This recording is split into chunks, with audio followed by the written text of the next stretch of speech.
Dave Simon and his co-hosts are completing the remaining finishing touches for tonight's episode. If you are watching the replay, you can skip to the 4-minute and 54-second mark to get to Dave's intro. While you are waiting, watching live, take a look at the news and articles about pro wrestling and MMA from The Authority, the Ringside Report Network. Our website is at ringsidereport.net. That's ringsidereport.net. Please wait. Hold on. Keep waiting. Almost done. Please wait. Hold on. Keep waiting. Almost done. Please wait. Hold on. Keep waiting. Almost done. Please wait. Hold on. Keep waiting. Almost done. Subscriber is speaking at the moment.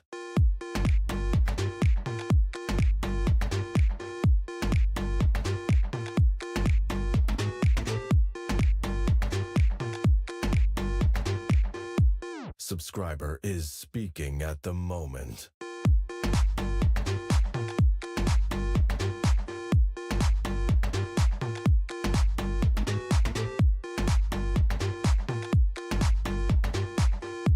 Subscriber is speaking at the moment.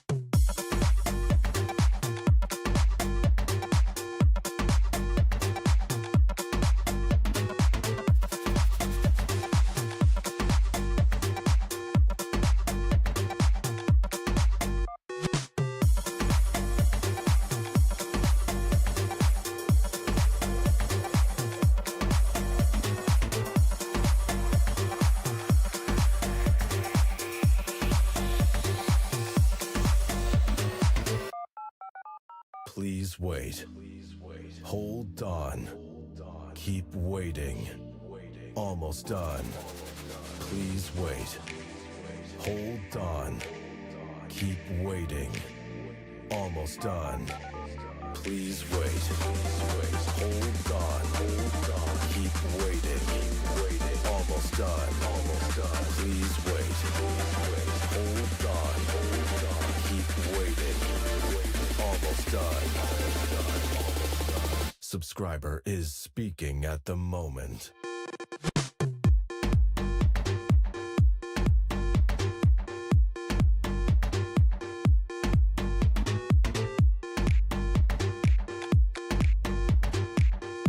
Subscriber is speaking at the moment.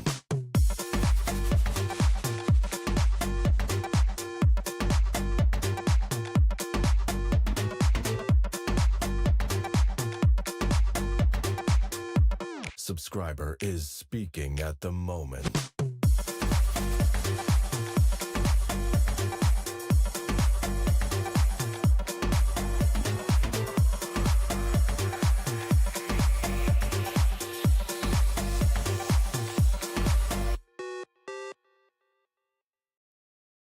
Welcome to today's broadcast from the Ringside Report Network. We are a viewer and listener-supported creative team. We would really appreciate it if you became a recurring supporter at membership.ringsidereport.net. While you are waiting, watching live, take a look at the news and articles about pro wrestling and MMA, and while there, check out our exclusive merch, including great jiu-jitsu gear from the Ringside Report Network. Our website is at ringsidereport.net. It's ringsidereport.net.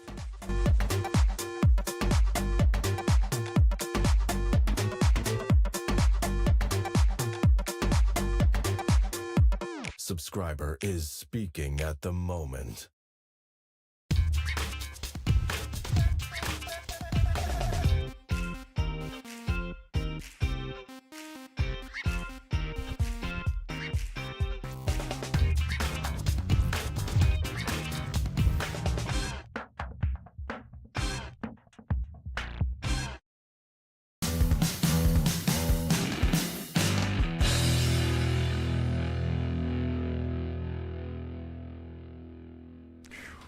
Oh, brother.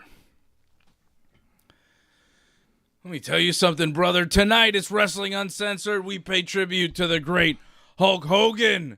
What you gonna do?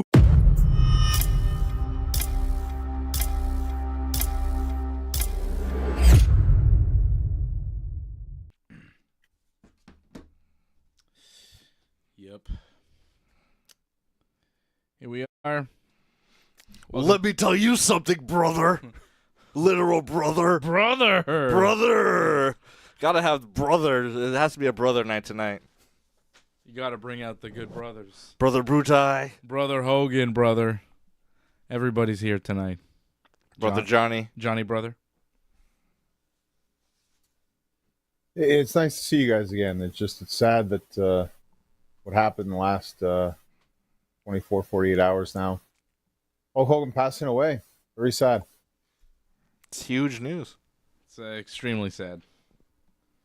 Devastated, sad, shocked. Awful, awful news that we got yesterday.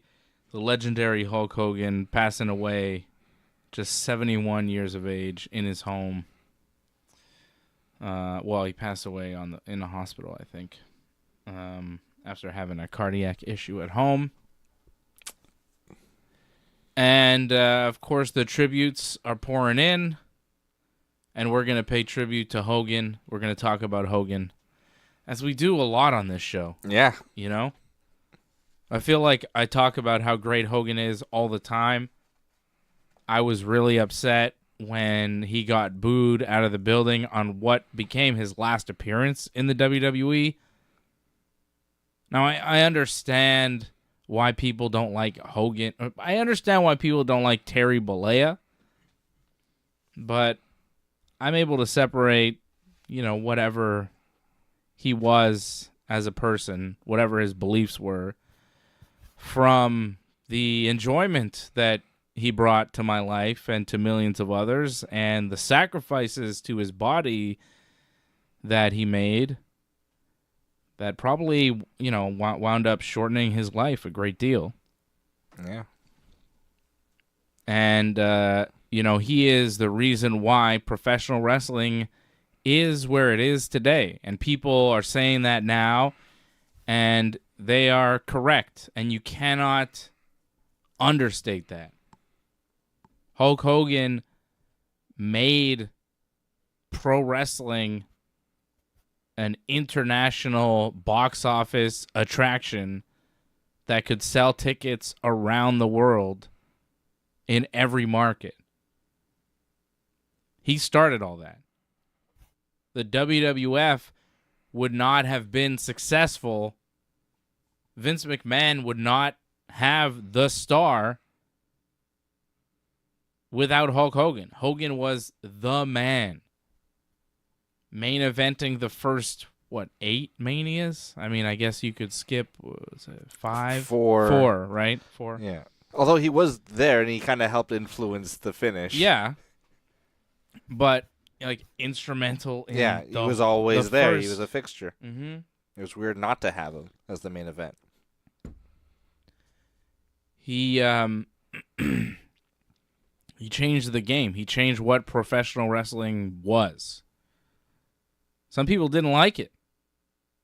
Vern Gagne didn't want to make him the world champion when Hogan wrestled for the AWA because he didn't think that Hogan was legit enough. He didn't have an amateur background like a lot of the wrestling champions had of the day and prior. He was a different mold. And Hogan took a deal from Vince McMahon Jr. to go back to New York to go work for the WWF. He became their world champion by beating the Iron Sheik. And the rest is history. Hulkamania ran wild in the 1980s.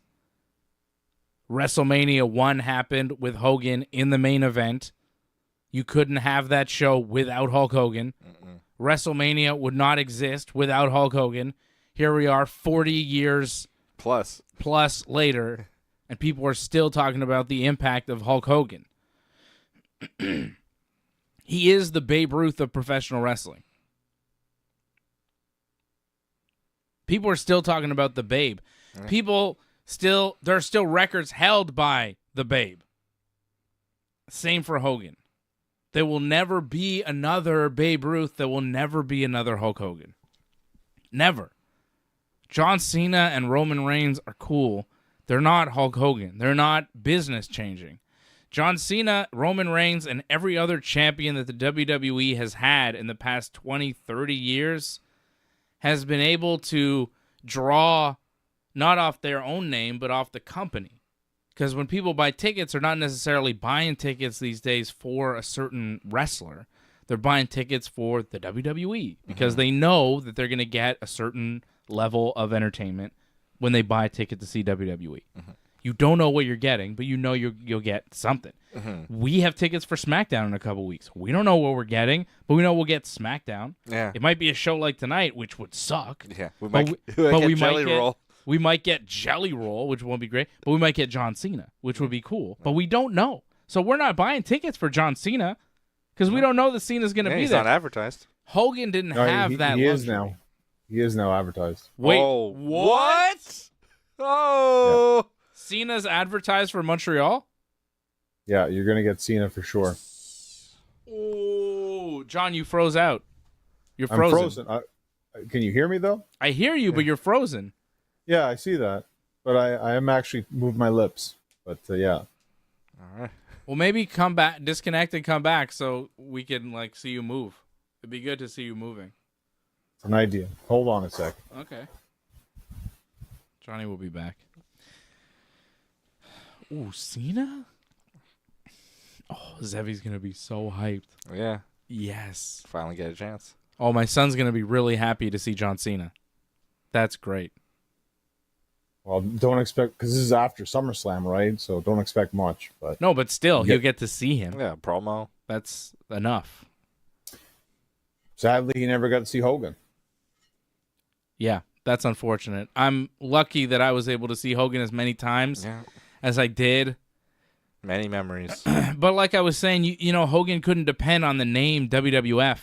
Yeah. Like, it was really, people were buying tickets to see Hogan.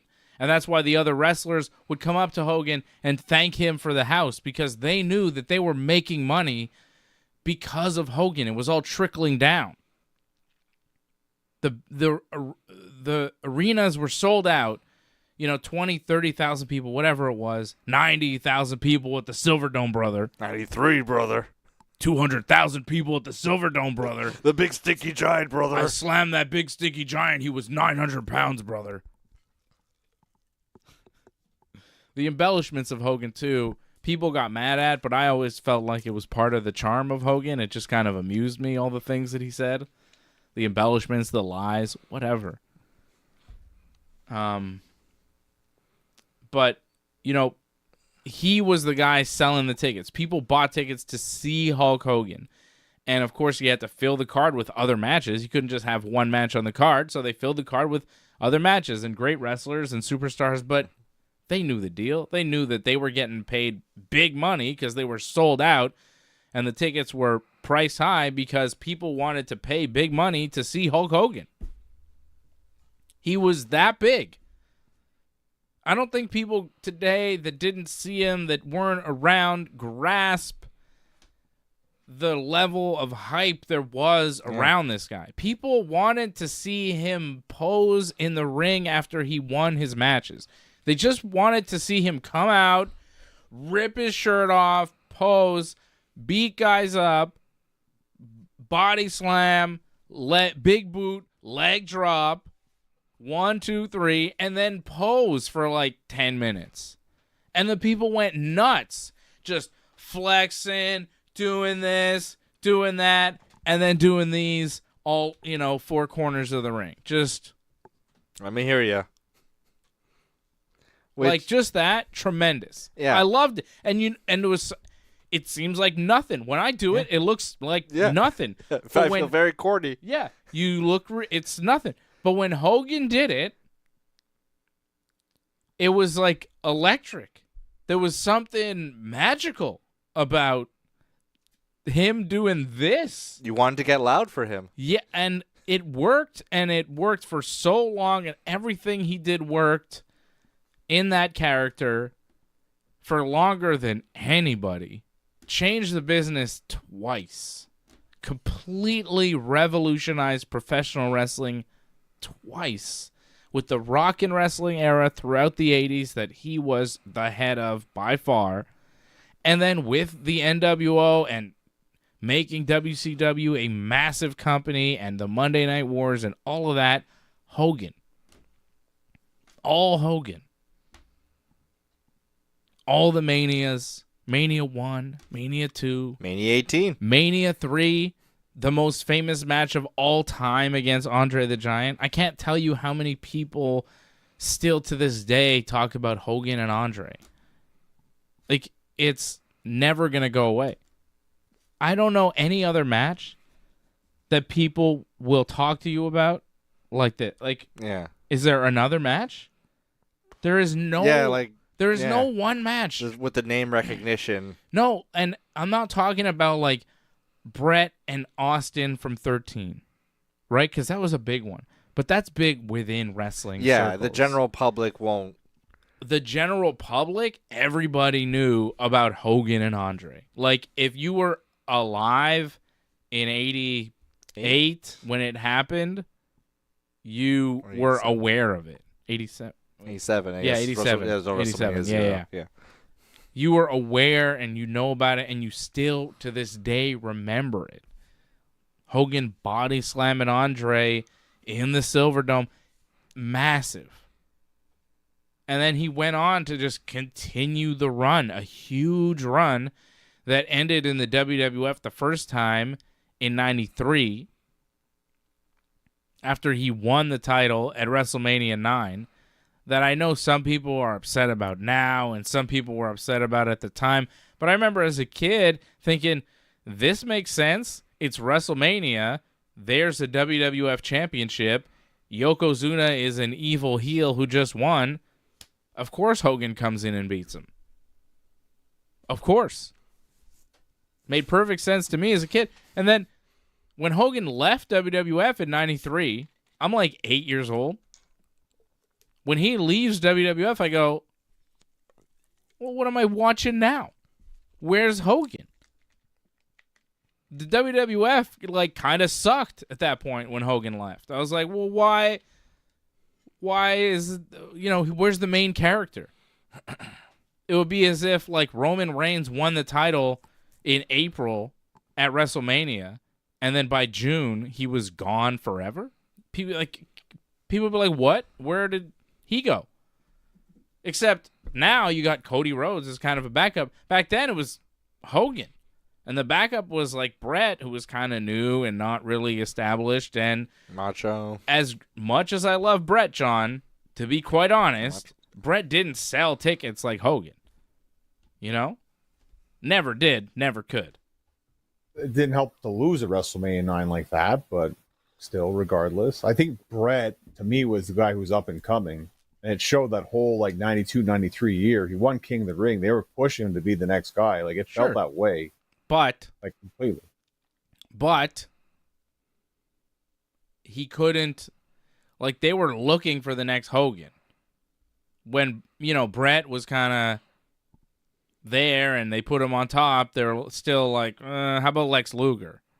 Because they were never fully convinced because Hogan had been so successful for them that for years they were looking for the next Hogan until they found the next Hogan in Stone Cold Steve Austin, who's the only other guy that I think you can really compare to Hogan as far as impact on the wrestling business. But even then, I think most would agree that Hogan had a bigger impact. There's no single wrestler that has ever had a bigger impact on pro wrestling than the Hulkster. I don't want to get stuck in the whole Brett Hogan thing, but Brett brought in a different kind of... Well, I'm just going to still bring it up with Brett. Like, to me, again, this is just me growing up watching this. To me, Brett brought forth, the matches I wanted to see the most because they felt like more authentic. Hogan, it was kind of the same thing over and over again. And it's fine for what it was. He's like you said, the main character. He's the superhero. He's the biggest guy there. But in terms of like the best match I wanted to see, Brett was the guy to do it. So to me, Brett should have been the guy. It made sense. And I thought it was kind of insulting. We never got Hogan versus Brett. But unfortunately, that's the way things went. Would have been a hell of a SummerSlam. Yeah. Well, that's how you pass the torch. But Yeah. and again, that's maybe some of the criticisms of Hogan, that he was kind of just in it for himself sometimes. Yes, most of the time. He didn't lose very much. Very, very rarely did he lose. Yeah. A lot of wrestlers were resentful of that. But I Still think the resentful. counterpoint to that is, if you drew like Hogan drew, they would put you over. And, end of the day, the promoter is deciding. Like, a lot of people put a lot of that on Hogan, but really, it's Vince's decision. Yeah, it is. No, it's true. And the whole thing about WrestleMania 9, that all falls on Vince, because he told Brett one thing and then he went the other way on it. So like, it really does fall on Vince. However, Jesse Ventura, that's a different thing. I can understand why Jesse's still to this day upset about it. Yeah. There was, talk of a union, and Hogan got word of it, apparently, according to Jesse. I think Hogan kind of confirmed it in the last kind of year. He's He like, did, yeah, I possibly. did it, brother. That's right. And then Hogan told Vince, and it broke it up, and yeah. Hogan was Or in a court of protecting law. himself and Vince. You got to confirm in the court of law that Right. that's what happened. Yeah. Not great. I mean, there are things about Hogan that are not great. I mean, we're really kind of tiptoeing around. There's some major... There's other things. to a point. There was the racism tape, I mean, it was that Yeah. whole thing, Yeah. I kind of felt like, I know people want to take that and the things he said, which were terrible, and go, he's a bad guy. I'm going to base everything that I think about Hulk Hogan on that moment. And I feel bad for him because he's in a dark place in his life. He has this weird friend who is encouraging him to have sex with his wife Yeah. in a room that his friend is secretly recording, his supposed friend, who's still, by the way, Bubba the Love Sponge is the guy, the friend. And that guy was telling us like weeks ago that Hogan was in terrible health, and everybody was like, no, he's fine. And now he's the one leading the charge saying like, I was telling you this, and I'm also telling you that people around Hogan have been upset with the beer people and the people promoting Hogan because they've been running him ragged and they've been putting his health at risk, and here are the consequences. So there might have been something going on there with Hogan and Elder abuse. Yeah, I don't know what was going on there, but Bubba the Love Sponge has been kind of on it, but he's got a real twisted past with Hogan. His credibility issues. Yeah, so it's hard to tell what's going on with him because he's not really a character where you go, he stands for truth, justice, and the American way, He's being honest with me here. Yeah, I don't know, but he was being honest with about us. the health. Yeah, so it's like there's a kernel of truth. It's hard. It's really hard, but that's how you do the best lies. You add some truth to it. If so you have go, oh yeah, you're right about that. So you're right about this. If you're right about one thing, you might be right about everything, but that's not always the case. I've seen the documents. So You kind of jump in the timeline a bit here because a lot happened in between all that stuff with the sex tape. I mean, the whole thing about the reality show and then the breakup with his wife. I mean, that was a huge effect on him. yeah, well, there was the breakup. I mean, divorce. that was part of why he was in this dark place, and then he was secretly recorded having sex with this woman who was Bubba the Love Sponge's wife at the time. Right? Right. And then Hogan said some pretty awful racist things on that recording, and that recording got out, the whole thing, somehow. Right? Yeah. I don't remember how exactly. But It was Hogan Gawker. Hogan wound up suing and making a lot of money. On behalf of Peter Peter Thiel, who's, kind of a super villain. yeah. So there was some, there was some issues with Hogan for sure. And a lot of people are kind of dancing on Hogan's grave. I'm seeing publicly because of those things. You know, and he never really apologized properly for the race. He was like, you got to watch out of the cameras, brother, and this and that. Yeah. You know, like, and then he kind of doubled down. He was like, well, brother, if they think I'm racist, watch this. I'm going to go full Kid Rock and just go with Donald Trump and do the Republican thing. And people didn't like that, you know. So there was a lot of stuff that happened with Hogan that people did not like. And a lot of his fellow wrestlers, I mean, Undertaker kept telling the story about how when he beat Hogan for the title, he tombstoned him, and Hogan was like, oh, my neck, my neck. And then Taker felt really bad for a few days until he saw the tape, and it's like Hogan's neck never touched the mat.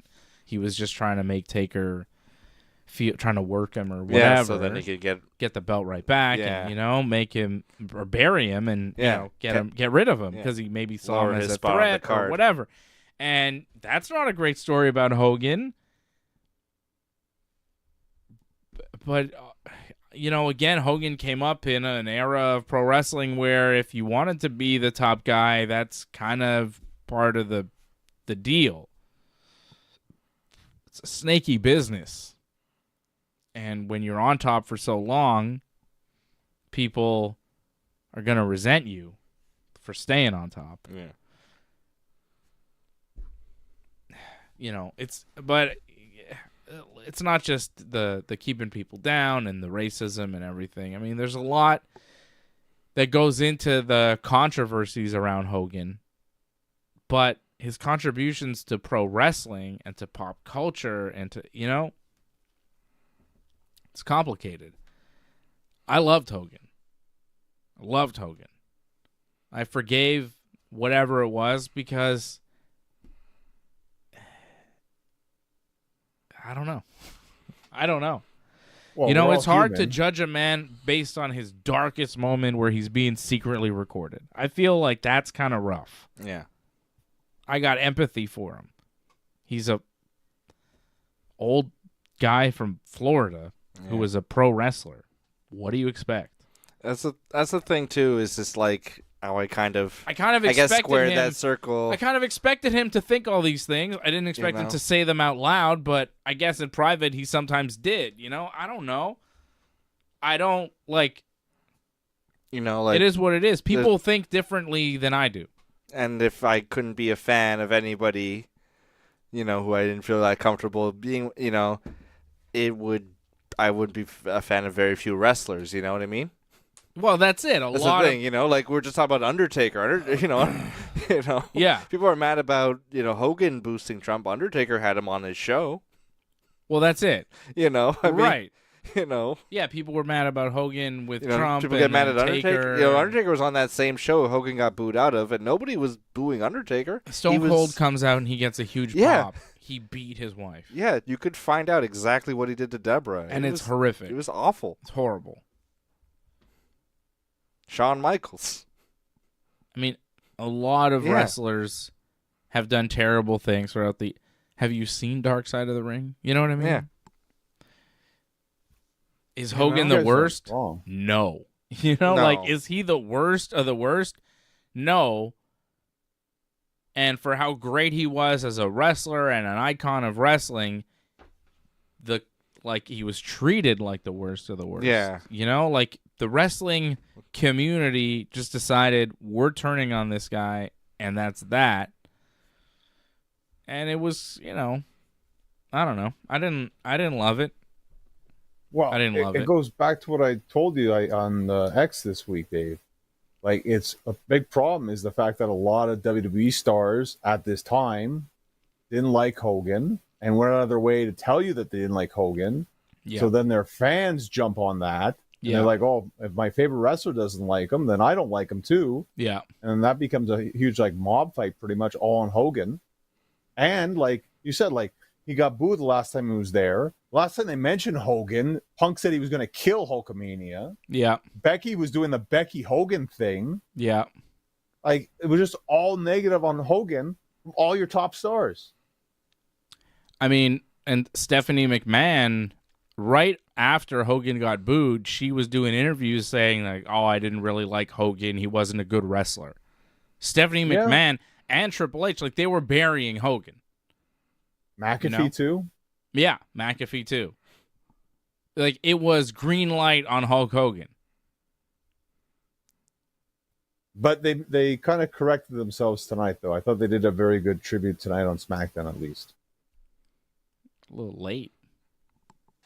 Sure, but at least they did a good job. I thought Triple H did a very good job with that video package. I was very happy with that. We were joking while watching that, like, there's a take out there of Triple H narrating, and then just going off onto a rant about how Hogan beat him at Backlash '02 and how he didn't want to do the job. I can't believe Hogan. I've shared the ring with this man. I just come back after tearing my quad winning at Mania. Vince comes to me and says, "Hogan's going over in Backlash." I said, "No." And he said he told me to shut up. I couldn't believe it. It was such a short Hogan reign, called me too. brother and said, "Don't take it so hard." I said to Hogan, "Okay, I'm going to hit you with the pedigree, and then I'm going to pin you." He says to me, "That doesn't work for me, brother. I couldn't believe it." And then Vince is just standing there laughing. You gotta find another finish there, Paul, he said. You could tell Triple H. That would be so funny if Triple H just like went off and started telling personal stories about how he had the job to Hogan. I never wanted to do it. I was so over. I can't believe Vince made me lose to Hogan and Warrior. Ridiculous. I swear if Macho was still with the company, I would have lost to him too.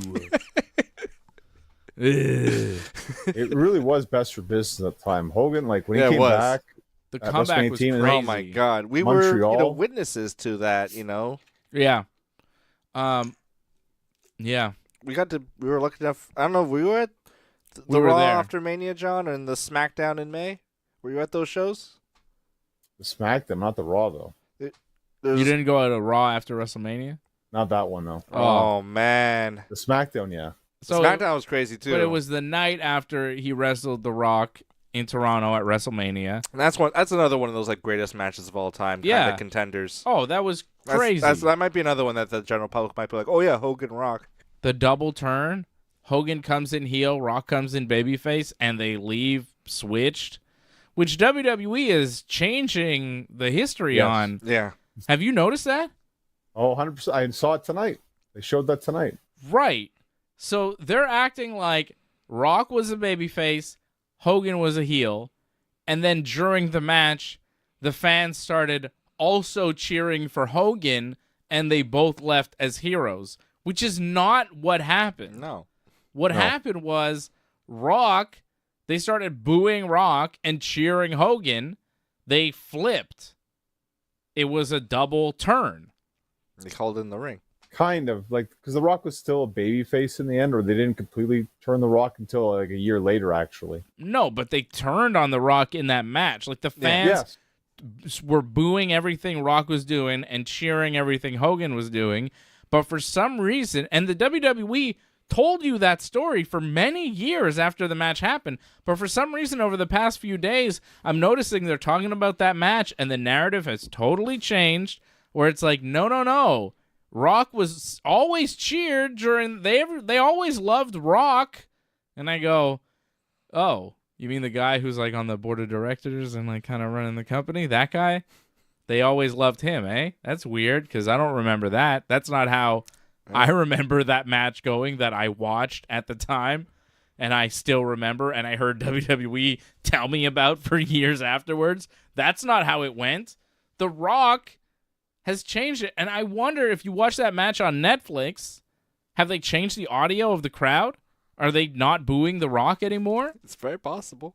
Because I'm pretty sure I Jerry still and have JR, it on. I think, talk about The Rock getting booed. Right. They acknowledge it. They acknowledge how big of a pop Hogan gets when he comes out. And they're If like, they've- wow, like, if they've respect edited for that this out. man and all he's done for the business. Man, somebody call James Gunn and have him handle this. Get it together. The balance of power has shifted. He's mad at The Rock. Well, The Rock kind of was like, I'm going to take over, like, DC Comics Yeah, but it didn't movie. work, so why is he No. mad? Because then James Gunn got picked to do it, and The Rock, I guess, feels butthurt about it. Why is James Gunn talking about it, though? Well, he talked to... Rock's not talking about it. No, but he talked about what, the balance of power or shit? I don't know. He made I a don't joke understand. about that, because that was just like kind of like... Because The Rock was like trying to make his like ex-brother-in-law like the head of movies, who was like his but personal it didn't work assistant. out. No, Black Adam made like okay money, but like not enough to be like, And then we're they gonna told give you him, the keys. we don't want you anymore. Yeah, we're good. We're gonna go with this guy instead. Anyways, they've totally changed how that match went at WrestleMania 18, and I think that's bad. I don't know why they did that. But the next night, Raw was in Montreal, and we were at the Bell Center, and Hogan was greeted with the loudest ovation I've ever heard in my life. Yeah. I've been to the Bell Center for big George St. Pierre title fights when he won the belt, all sorts of big events at the Bell Center. I've never heard that building louder than it was with Hogan, and louder, and for a long time. It felt like 20 minutes of just like Hogan came out, fans went nuts as soon as he comes out, cheering. He's in the ring, fans are still cheering. They go to commercial, we're still cheering. They come back, we're still cheering. It's like it was so long. It was just like going nuts for Hogan. As everybody as loud as they could. Like whole sections of people bowing. Like, it was crazy. Crazy. I've never experienced anything like that since. Hogan coming out the night after Raw in Montreal. Like, if you haven't seen it, you could check it out. I've seen videos. It doesn't compare to how it felt in the building. I remember being there. It was so nuts for Hogan. It was a moment I'll never forget. And Hogan's face. Yeah. I'll never forget seeing his face. There was emotion. He was, like, touched. Like, you could see him emotional. It was beautiful. It was pure cinema. Fantastic. It was also, I think, like, Montreal crowd, too, because we never really got, I don't know about the 80s, but I feel like Montreal didn't get Hulkamania. Like, he went to Toronto a lot. Yeah. Like, Montreal didn't get Hogan. They got, like, Macho or some other like, they didn't get the Like, I went to, like, a few house shows when they would come here, and Hogan was never there. Yeah. In the early 90s, So, it wasn't Hogan. I mean, my first show as a wrestling fan was the WCW house show, and it's one of Hogan's 9 clean losses. Very few. I think it's fewer than 10. Yeah. To Jacques Rougeau, and I was pissed off To Jacques that he lost. I was like, Hogan doesn't Rougeau. lose. To the Mountie, He does Jacques not lose to the Rougeau. freaking Mountie. I'm still kind of mad about that. Well, Jacques paid him to do it. I know, but like at the time, I was like, this is Hollywood Hogan in '97. Like, Brother. he wins all the goddamn time. NWO for life, and He was world champion at the time. He was WCW world champion, as hot and on top as you could possibly April of get. '97. Like, It was like peak NWO Hollywood Hogan.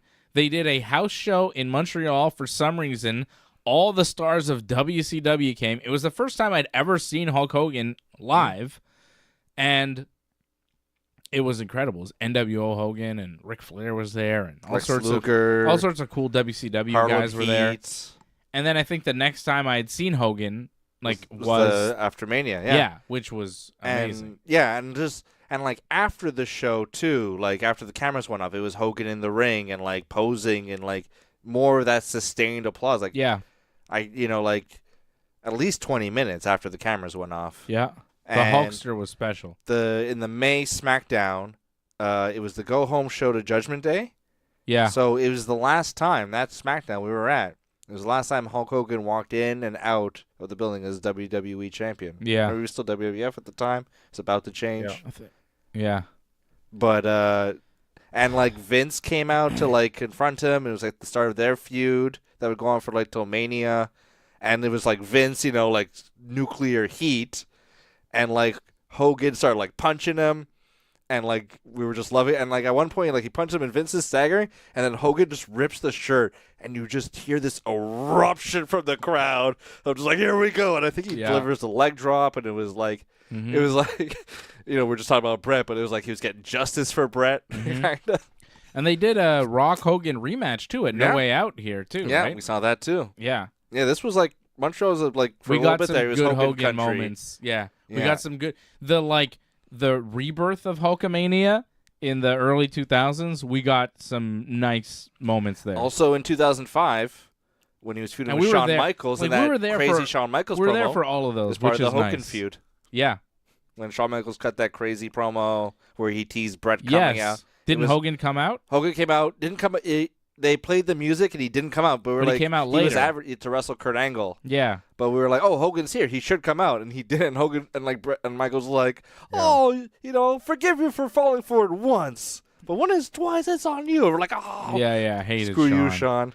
But Man, we got to see Hogan a lot. Yeah, a lot of big moments, and every time it was just like crazy applause and just like sustained. Yeah, I remember that. I remember just like sustained noise where my ears were like crinkling. Yeah, but it was just wouldn't stop. It was not just like a pop. It was just like nonstop noise. It was crazy. Like it drowned out the music. yeah.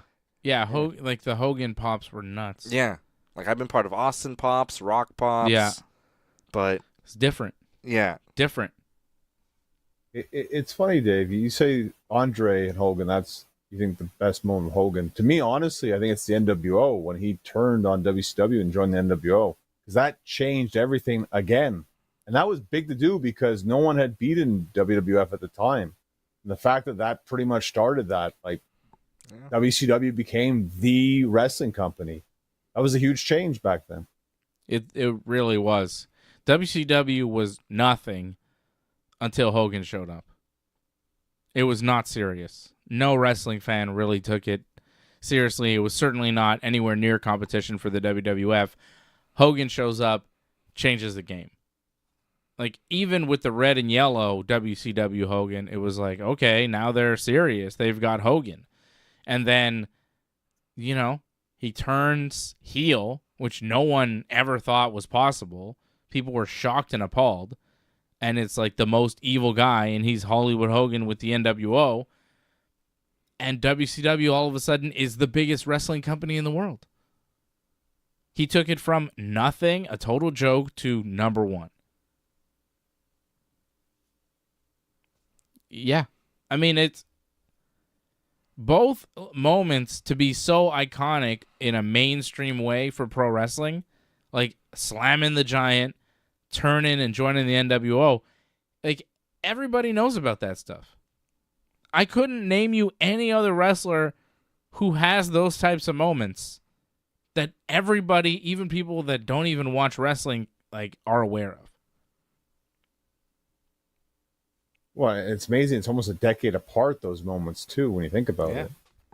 So it's amazing his longevity in wrestling that he was able to pull off, which is not easy to do, especially back then. It was rougher because they wrestled far more times than they do now.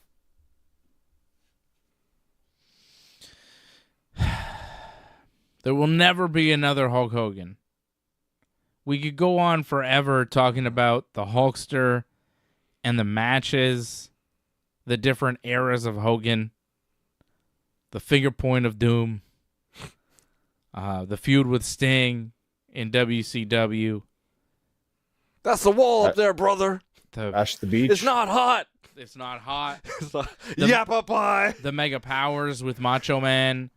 The match at WrestleMania 6, kind of passing the torch to the Ultimate Warrior at the Skydome. When he ended the Iraq War, WrestleMania 7? When he ended the war, beating Sergeant Slaughter at WrestleMania 7. I mean, those were huge moments in pro wrestling. And I think his last great match, we're talking about this, was in TNA against Sting. Bound for Glory. 2010? Yeah, 2011, I think it was. Which seems nuts that he was wrestling that recently. It's only 14 years ago.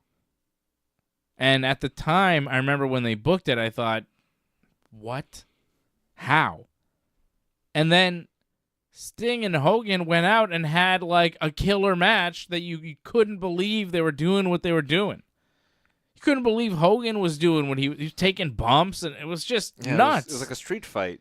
It was bloody and violent and very good. And, people want to bury Hogan for not being great in the ring. Like, he's not Bret Hart. He's not Kurt Angle. But what he did very well, and it got people invested. It's not necessarily about the moves. It's really how you do them and how you draw people in. Great selling. Like, he could sell his ass off. The, like, oh, like, brother, and, like, hand out to the crowd. Help me, brother. But then he'd start hulking up. And then the Hulk up was crazy. Yeah. And then when you would point that finger and the crowd go, you! It was Yeah. like, oh. Yeah, it's true. They would go, you. So good. So good. And they would go like, whoo. Yeah, Hulkster is coming for you. I think that was more of the later years with it. Yeah. Because back in the days, they just went, Yeah. and it was like, oh my God. Monsoon, listen to this ovation. It was so great. There's pandemonium here. Yeah. It's Yeah, that sad. TNA match was good. There's no more moments now. It's very sad. Yeah. Rest That in was something you peace. could always look forward to, though. It was like we'd always get those Hogan, like every now and then he'd come back for an appearance here or there. Yeah. We'd always The have that to look Silver forward to. Dome. And I always loved it. And I Yeah. always was like pulling for him to somehow maybe like win the Rumble. Remember I pitched him Yeah. winning the Rumble Yeah. like a year or two ago? I was like, well, Why hear me not? out. Hear me out. All he's got to do is throw a clothesline. Comes in at 30, throws a couple clotheslines, and he wins. Like, anybody could technically win the Rumble. Why not Hogan? Remember when Roman was like going to beat his record Yeah. for the belt? Hogan wanted to stop him. And it was like maybe Hogan stops him. It would be I don't hilarious. think so, brother. And then you do Hogan Roman at WrestleMania after Hogan wins the Rumble. I mean, obviously it wasn't going to happen. But I always, like, whenever he was around, I was always like, hey, why not do a little something with Terry? Because he was always believable as this superhuman guy that could just come in, throw a few punches, hit the boot, hit the leg, and you were done. The problem is, in the later years, he couldn't do the leg drop No. anymore, so it was really tough to get anything going. But he would have been willing. Like, he was always talking about it, too. He's always talking about, like, brother, I might have this match with it. They're talking to me about it. It's like, are they? Or are you just, Yeah. like, you Tall couldn't even tales. tell. It was part of the gimmick. It's funny, like, I don't know if you've looked back on the history. Apparently, like, WrestleMania, like, around 2005, I think it's WrestleMania 23 or something, they wanted to do Hogan and Austin. They're both Mhm. going to be at the Hall of Fame. And apparently, like, there was talk of that maybe happening. There was a chance. Yeah. We could have had it once, but they couldn't get done, sadly. I don't think Austin, apparently. Again, some people didn't like Hogan. Austin, I think, may have been one of them. Austin didn't want to No. do the JOB. There's a great moment when the year before, is when Austin Yeah. inducts Brett. The first thing he says is, it's funny yes. because the fans are shining Austin Hogan, and Hogan's there because he inducted Mean Gene, I think, and like Hogan's just like sitting there, and then Austin goes, it's funny, I was going through my bag earlier and found a couple of cans of whoop ass with Hulk Hogan's name on them, and the crowd erupts, and Hogan's like he's not happy. He's like, He's like, bro. don't say that. Oh. But I'm Austin, guessing like, it was Hogan It would've putting the been great. cold water on that. It would have been great, but I don't think Austin would have wanted to lose to Hogan. So, yeah, that may have been a bit of an issue. But Austin still put over Hogan, though. yeah. He passed away, so. Yeah, even Shawn Michaels did. Shawn Michaels clearly didn't want to lose to Hogan. We were talking about that match like a week or two ago. Yeah, I mean, that match is crazy. The best is when the big boot at the end, and Shawn goes down and then gets up, runs around the ring, and flops again, and Hogan just goes like this. Like, okay, brother. And If this is how you're going to do it. Like, Shawn was so rude in the lead up to that match, the things he said about Hogan. And then in the match, he was so disrespectful. And then after the match, the things he was saying, like, oh, obviously Hogan's a much better wrestler than me because he Yeah. beat me. He was And so it was just strong. like, it was just like, yeah, We okay, get it. we get it, Sean. You're more athletic than he is, and you think you should have won, but Vince told you that you're not winning because Hogan wanted to win, and you blame again. This is the mind fuck that Vince would do on these guys. Yeah. you blamed Hogan for that, and you took it out on him in a very public and childish and unprofessional way. Like, you're not supposed to wrestle like that, Shawn Michaels. And this was like Shawn Michaels after having like being all Jesus-y. right, Yeah. like he's like religious. He was wearing the T-shirts with the crosses on them. But he's still the same old piece of shit. Yeah. He still is to this day. He's still that guy. I saw him say something recently. I forget what it was, but I was just like, ugh, you're still that guy. The Heartbreak Kid's still in there, you little bastard. Shawn Michaels, you little Two-faced bastard. chicken shit. Yeah. Ugh. It's That okay. match was Karma crazy. I can't believe like Shawn did that. Like, I still can't believe he did that. And got away with it. Karma cut up to Shawn anyways. You look at his hair now and that last match he had. It got him back in the end, so it's fine. I guess. Seems to be doing all right.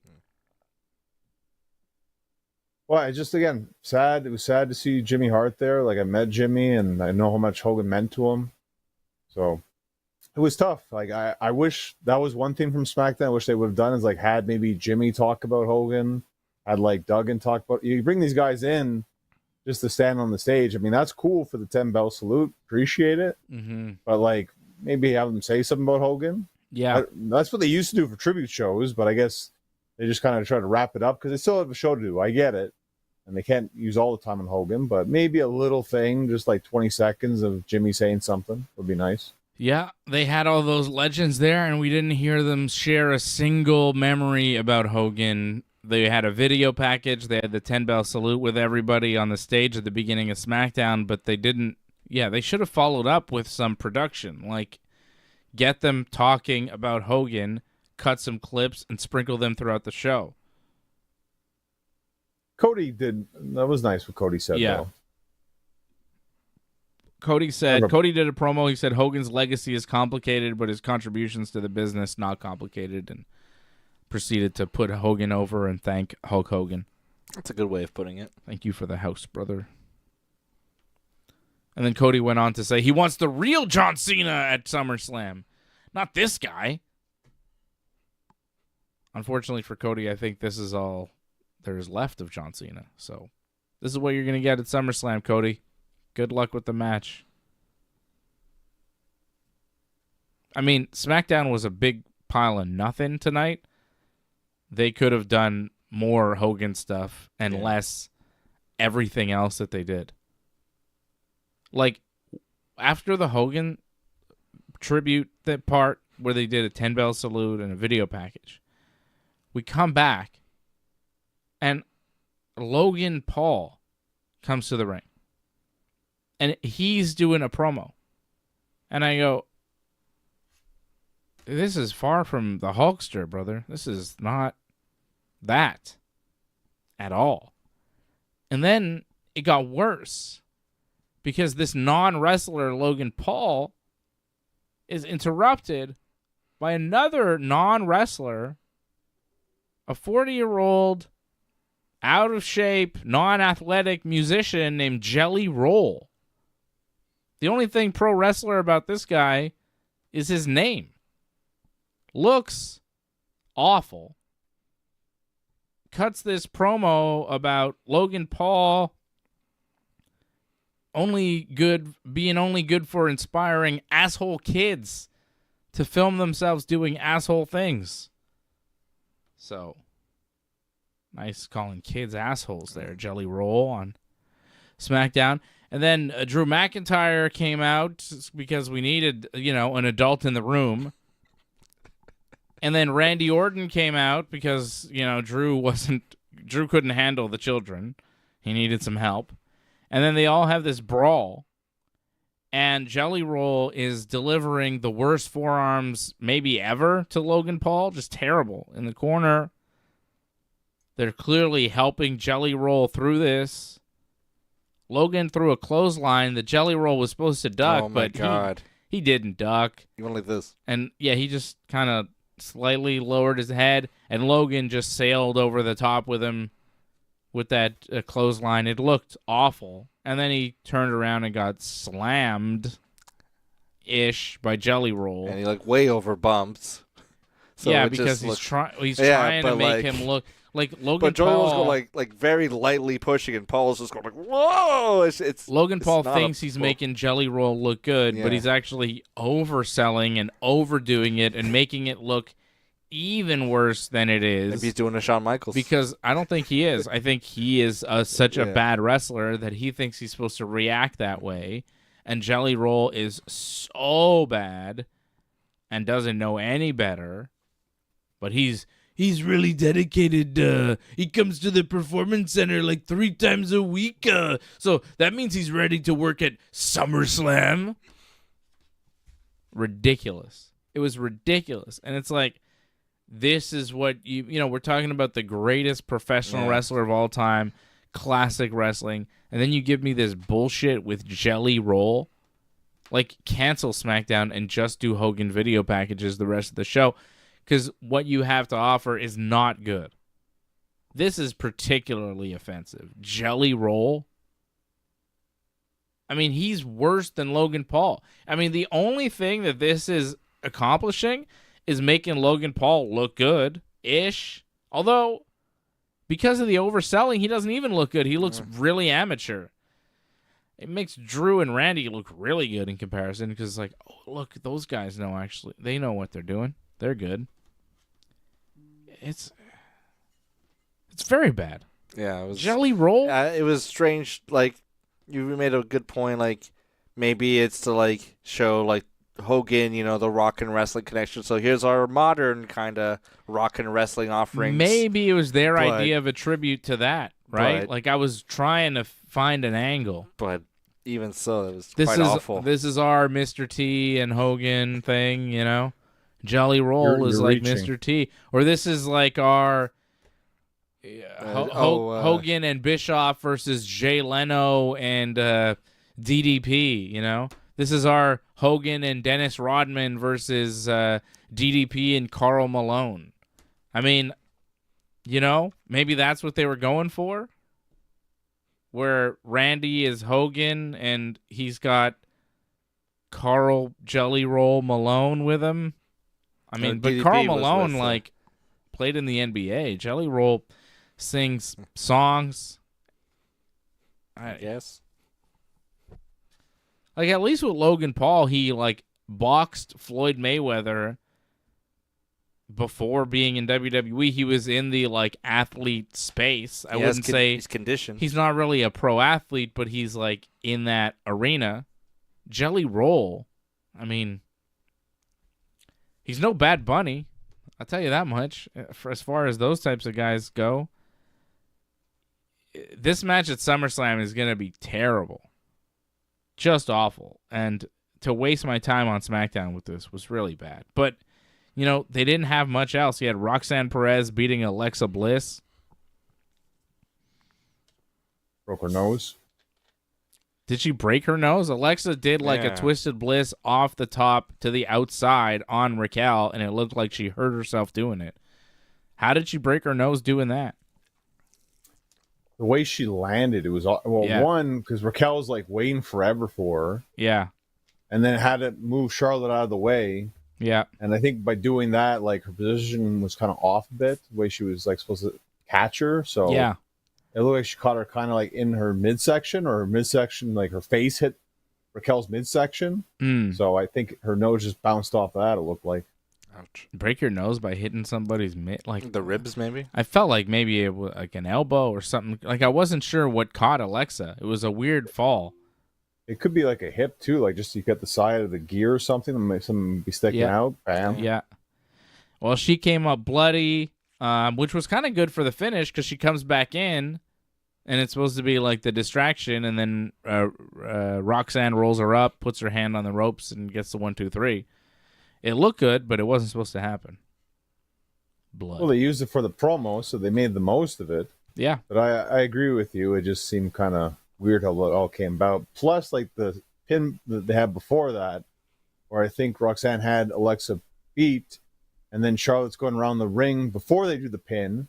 So we're distracted, not caring about what's happening in the ring. Yeah. Before then, they jumped the gun a little bit there when they were trying to get everything set up.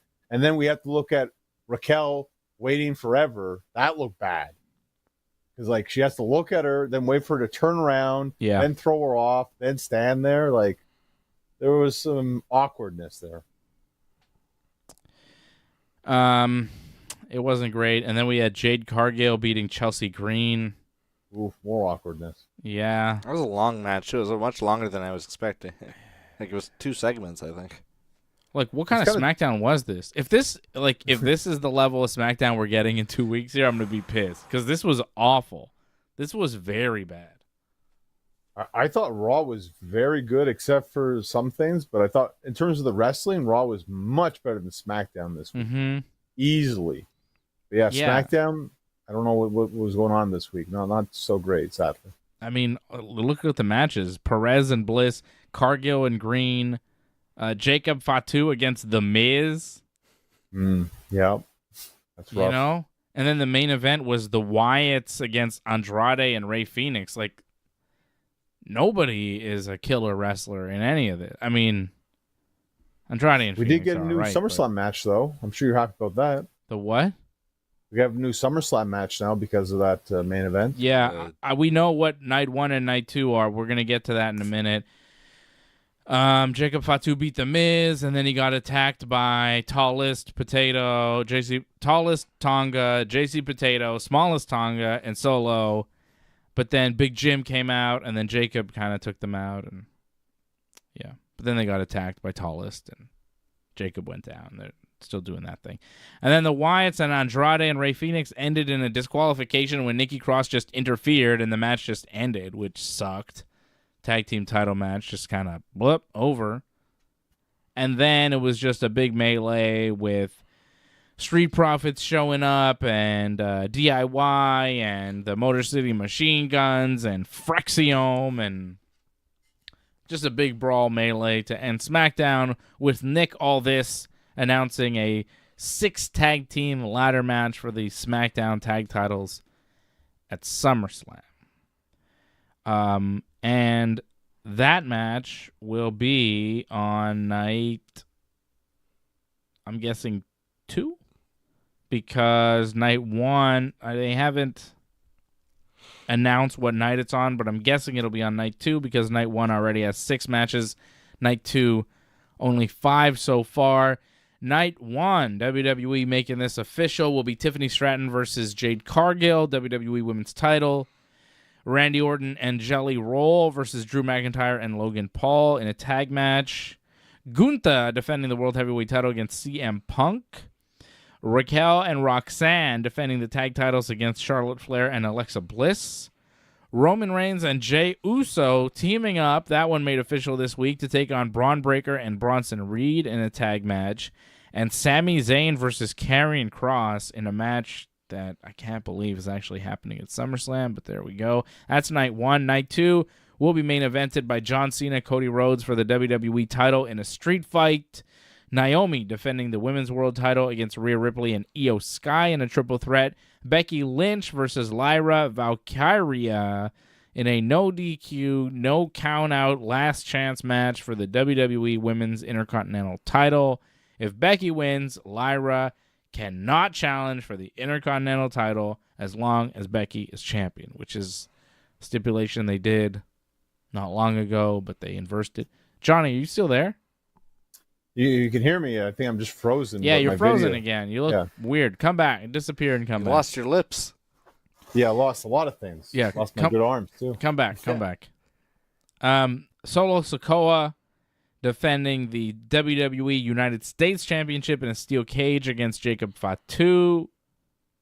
And Dominic Mysterio versus AJ Styles for the Intercontinental Championship. And I'm guessing we'll also have the ladder match on this, although 6-pack TLC. It's a TLC. It's not just a ladder match. Right. It's a 6 tag team TLC. You think they do the 6 tag team TLC on night 2 if you already have like a no DQ match with Becky and a steel cage match with Solo? Do you think you and a street fight with Cena and Cody and a women's triple threat? Like, we don't even have a single match. The only match on this card, like SummerSlam night 2, the only match that's like traditional one-on-one regular rules would be Dominic Mysterio and AJ Styles. Everything else is gimmick. Solo and Jacob, steel cage. Becky and Lyra, no DQ. Naomi, Rhea, Io, triple threat, so no DQ there. And then Cena and Cody, street fight. Yeah, it's a lot of Like, table that's- spots. Yeah, so do you really add the tag team TLC to that, or do you put it on night one? All the tag team matches will be on night one. Yeah, but on night one, you don't have like a lot of gimmick matches. You have Tiffany Jade in a regular match, which will be rough. You have Randy and Jelly versus Drew and Logan in just a tag team match. Special attraction. Gunther and Punk in just a match. That's kind of weird. Judgment Day against Charlotte and Alexa, just a match, tag match. Roman and Jay versus Braun and Bronson. It's like regular rules, tag match. And then Sammy and like night one has no gimmick matches. Night two is all gimmick matches. That's weird. Yeah, I'm guessing that they're trying to sell night 2 more, probably, because they probably haven't sold as much, I guess. more than likely. That's crazy. And it sucks Cena if you night. bought like only night 1 and you have to watch night 2, because really it feels like all the big main event matches are on night 2, which makes night 1. It's like it almost has to be Punk and Gunther, because in terms of main event matches, that's the only true main event match I could see on night 1. I agree. Well, the way it looks like it might. Is Tiffany and Jade maybe main eventing? No way. No, there's no way. That's not going to happen. Sorry. No, I think Punk Gunther is the main event of night one, and it's not Roman and Jay versus Braun and Bronson. I could start. That Yeah. could be the first match, yeah. I don't think they main event, and nothing else on this one could main event. Night two obviously will be main evented by Cena versus Cody, but night two you got big matches. You got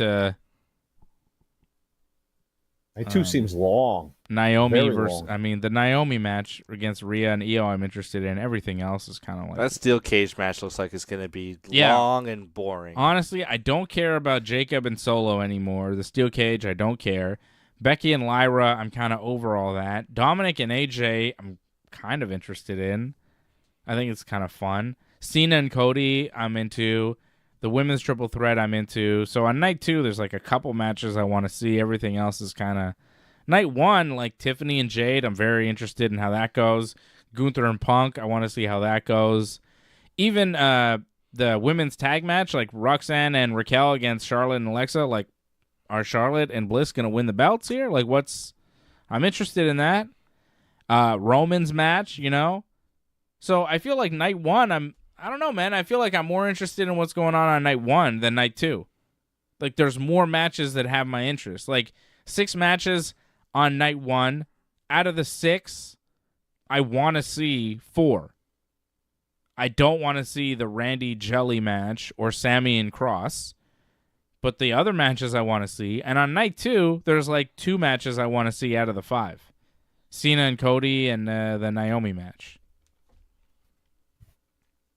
I think we're going to get at least 4 to 5 hours each night, it sounds like. 6 matches each night, 4 or 5 hours? Seems crazy. Add the commercials? Come Yeah. on. They might do 7 matches. They might add some matches. There's still time. There's another week. SummerSlam is next week. You got lucky. They put one match on SmackDown. I believe Julia and Zelina Vega, room for SummerSlam, will be on SmackDown next week. Mm-hmm.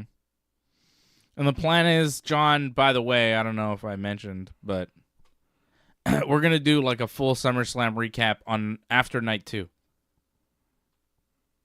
So on Sunday? Yeah. Wow. Well, good luck. That's going to be something.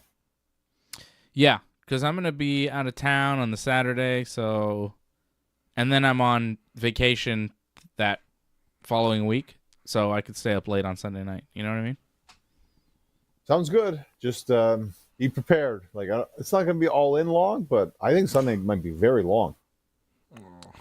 Yeah, but it won't be... I don't think it'll be 4 or 5 hours. I think that's nuts. I don't think it's going to be that long. I think it'll be maybe 3 or 4, which I can handle. 6 was nuts. Like, anything over 4, I get really upset. Anything over 3, I'm annoyed. Anything over 4, I'm like, what the hell are they doing? Stop the wrestling now. Stop the show. Yeah. This is the 38th anniversary of SummerSlam, so I wouldn't be surprised. 38. Wow, 38th anniversary. That's a big one. Everybody knows. Big 3-8. Yeah. What? Milestone year. What are you saying? It's the biggest SummerSlam ever. It's 2 nights, right? The first time Every SummerSlam's SummerSlam's the biggest SummerSlam ever. It's the biggest party of the summer. But now it's the biggest one ever because it's 2 nights. Summerfest. It's coming. Oh, the Summerfest. Yeah, I don't believe you, John. Although I didn't believe you for All In, and you turned out to be right. So, yeah. Well, I'll tell you what. If it's like really long, like if it is over 4 hours, I'm not doing a post show because that's crazy. Fair enough. All right. That's the deal I'm making with myself because, like, come on.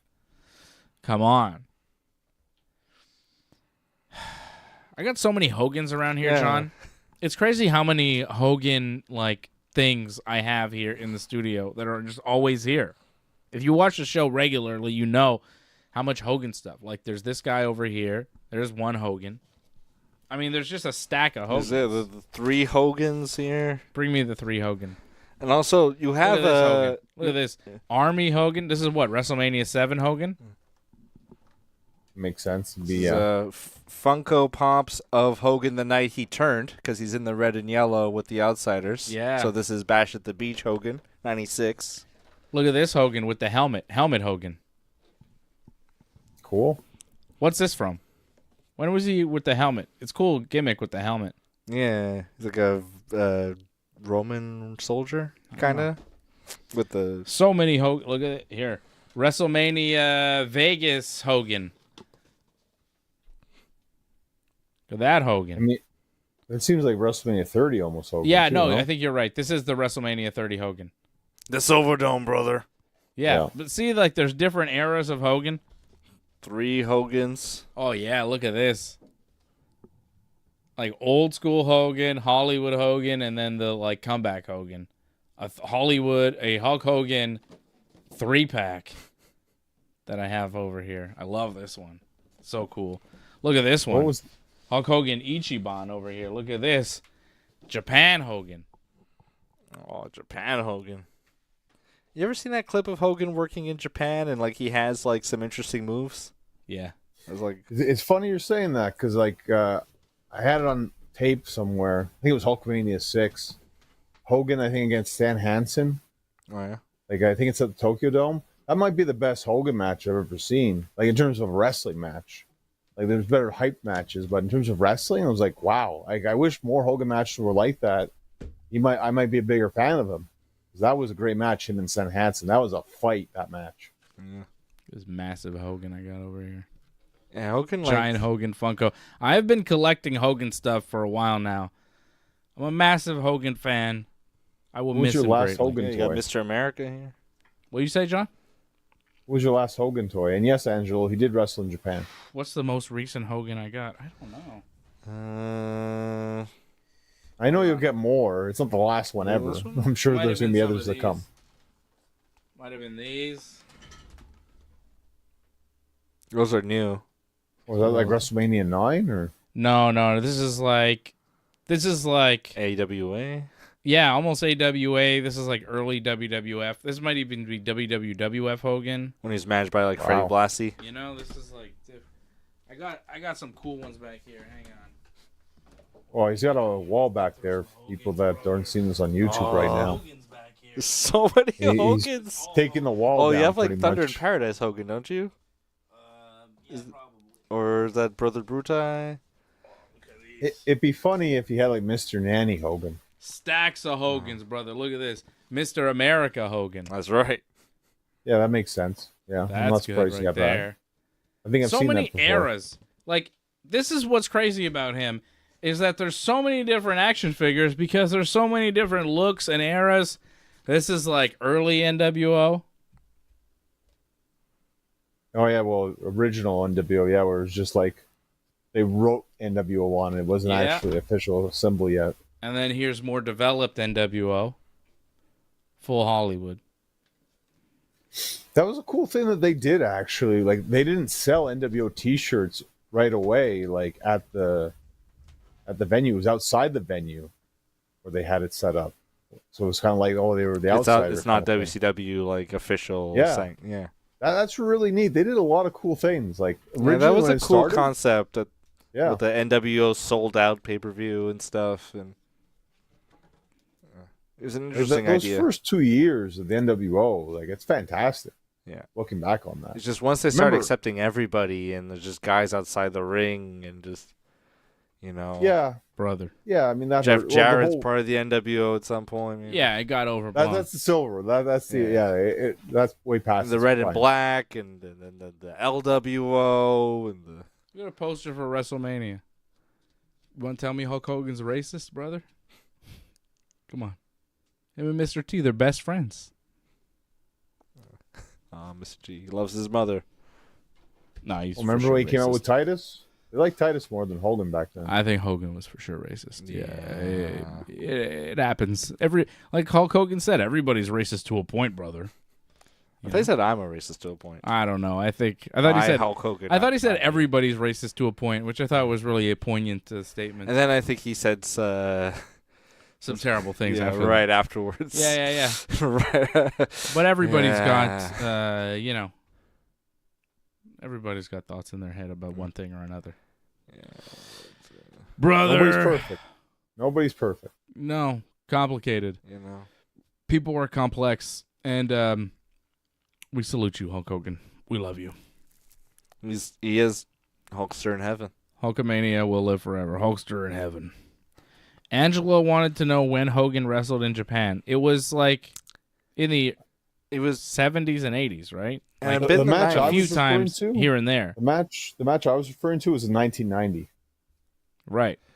There's a match when he's like, I think it's like near the end of his WWF career, but he has the belts, and he does like a press conference. He goes, "The WWF belt, this is a toy. Mm-hmm. I want the Great Muta's belts. I want the IWGP Championship, brother." Yeah, the New Japan belt is what he was going And he was like throwing like the belt like the WWF belt because I think he was like near the end of like Yeah, his time with Yeah. the company. in June 1983, he won the first IWGP Grand Prix tournament, which was basically like the original G1 thing, and he was the first holder of the IWGP Heavyweight title, beating Antonio Inoki There you go. in a 10-man tournament. More history. He's basically the first New Japan champion too. That's right, brother. You know? Yeah, if Hogan said that in an interview in like 2017, I'd be like, yeah, sure, Hogan. But Yeah, but he actually was. He beat Inoki. He I beat beat- Inoki, brother. He did. Which is like part of the embellishments with Hogan is that I think he had done so many things that he couldn't even keep the facts straight. Because when you live this life where you're constantly doing big things and meeting everybody and on the move, and I think you get jumbled. I think maybe some of it was him just straight lying to make himself bigger, self-aggrandizing stuff. But He did a lot of he did a lot. grand Well, he did a things. lot of grand things. Things, That's yeah. it. Like, he didn't really need to embellish. He was that guy. Yeah. But he embellished. But he did Oh, do yeah. it to kind of poke people, like the Macho Man saying that he played baseball. Yeah. Like that was the poke Macho Man, pretty much. Yeah, Hogan was like, yeah, I was drafted by the whatever. I played minor league baseball or something, which wasn't true at all. Well, I think it was the team that Macho Man was like playing for, right? The Like the minor Cardinals. team, right? I think he Was it played the for Cardinals? Yeah, I think he Macho? said that he played for Or them or it's just- something. Like That's fantastic.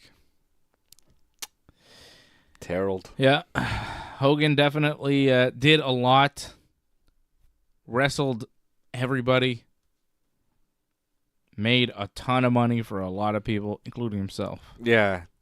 I've said my favorite match. What is your favorite match for Hogan, you guys? One Hogan match? I said it was him and Stan Hansen. I thought that was my favorite wrestling match that he had. Hyped match, I think it would be him and Sting, because that was hyped for a year. Starcade. Yeah. It wasn't the best wrestling match. I won't That's the deny one that, with the with the Nick Patrick slow again, not count the best or booked, Yeah. but the hype was there. The hype was amazing, I thought. Yeah, they were building that for a long time. This is like, I think I know mine, but it's a bit like a biased one. I'm going to give you one. You might be a little surprised, but I think, because it wasn't a great match, but I think it's his match against the Ultimate Warrior at WrestleMania 6. Yeah, I get that. I Because understand. just how it felt at the time Yeah. and what it meant for me as a kid watching wrestling, as like a young kid watching wrestling. 100%. you couldn't believe, because you were seeing the Warrior climb, and you're like, this guy is unbelievable. And then he was going up against Hulk Hogan, who was already established as the guy who's, it was the irresistible force meeting the immovable object. And that's how they build it. And that's what it felt like. And in the end, Hogan lost clean in a packed Skydome in Toronto. He was in Canada, too. It's what inspired Adam Copeland to want to be a wrestler. Right. It has historical, butterfly wings, We have Edge because of that. And, because of that match, we have Edge. It was just... And I guess Christian, too. It was just such a big match. And all the feuds that Hogan had over the years, there was something different about him and Warrior. And even when Warrior came back to WCW, it obviously turned out poorly because Warrior. But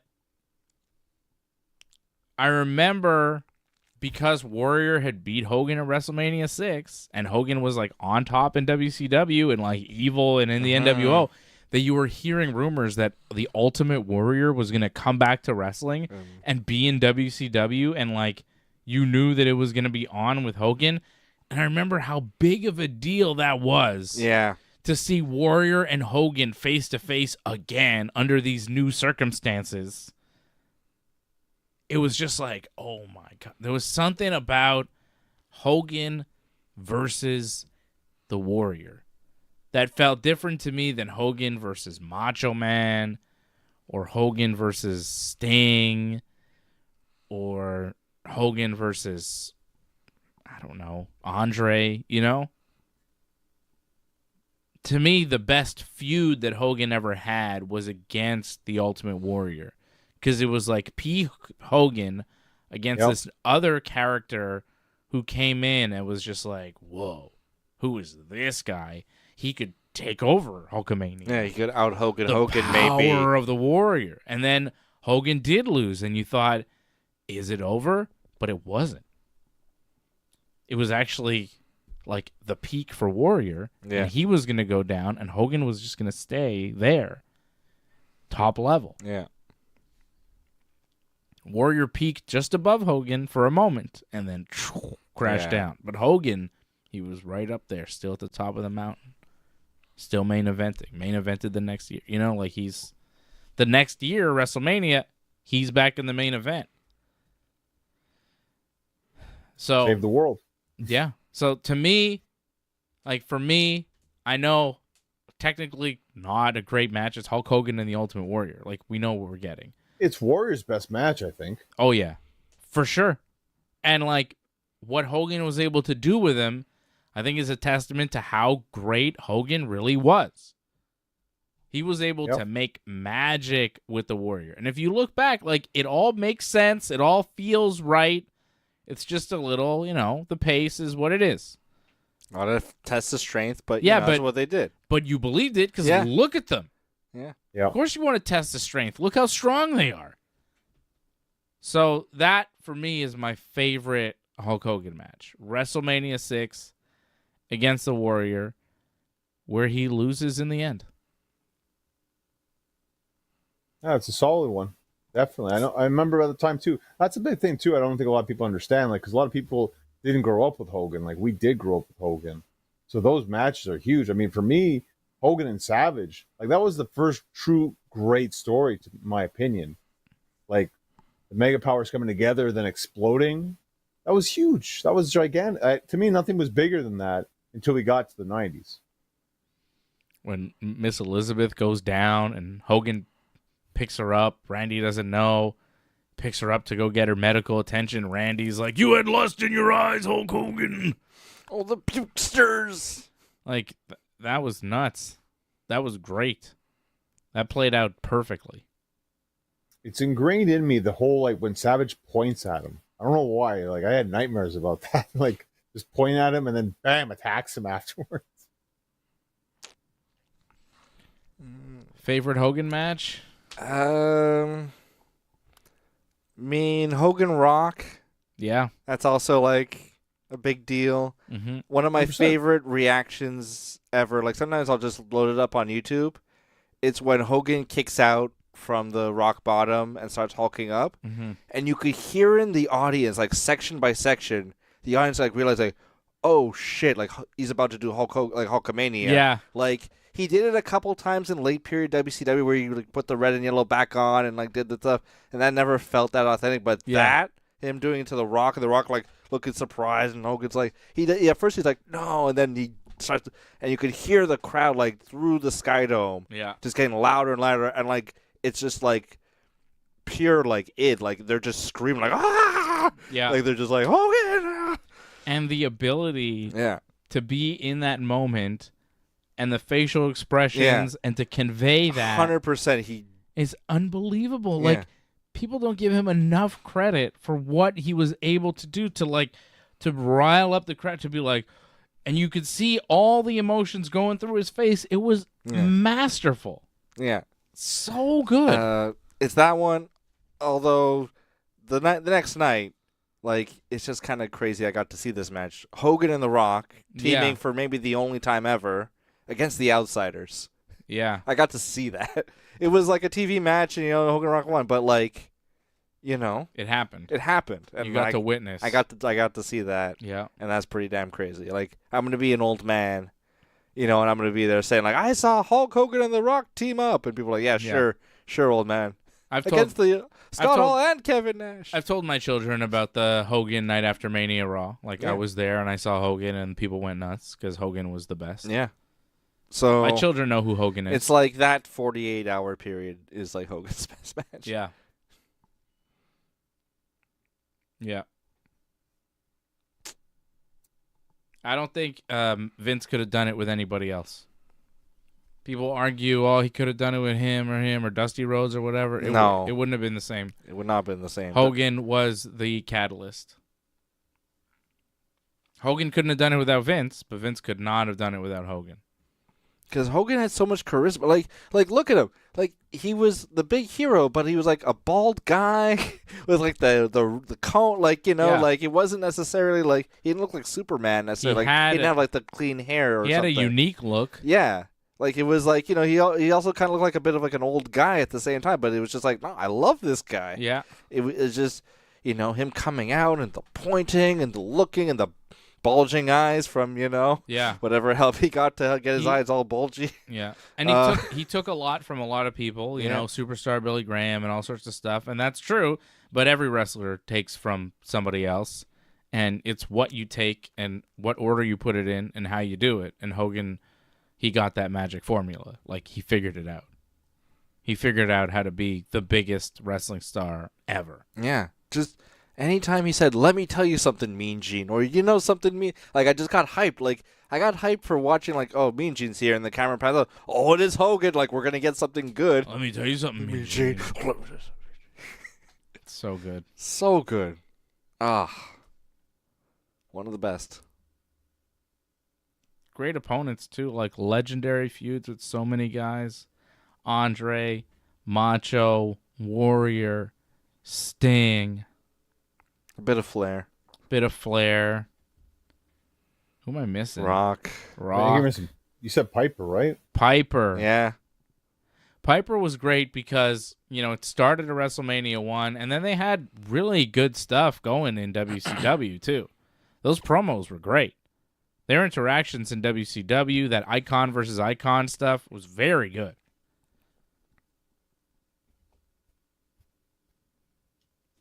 He was one of a kind. Hulk Hogan. There will never be another. People like to talk about like a Mount Rushmore of professional wrestling, like the 4 greatest ever, Hogan has to be on that. Yeah. For me, it would be Hogan, Austin, and then a couple other guys. Probably Hogan, Austin, Rock.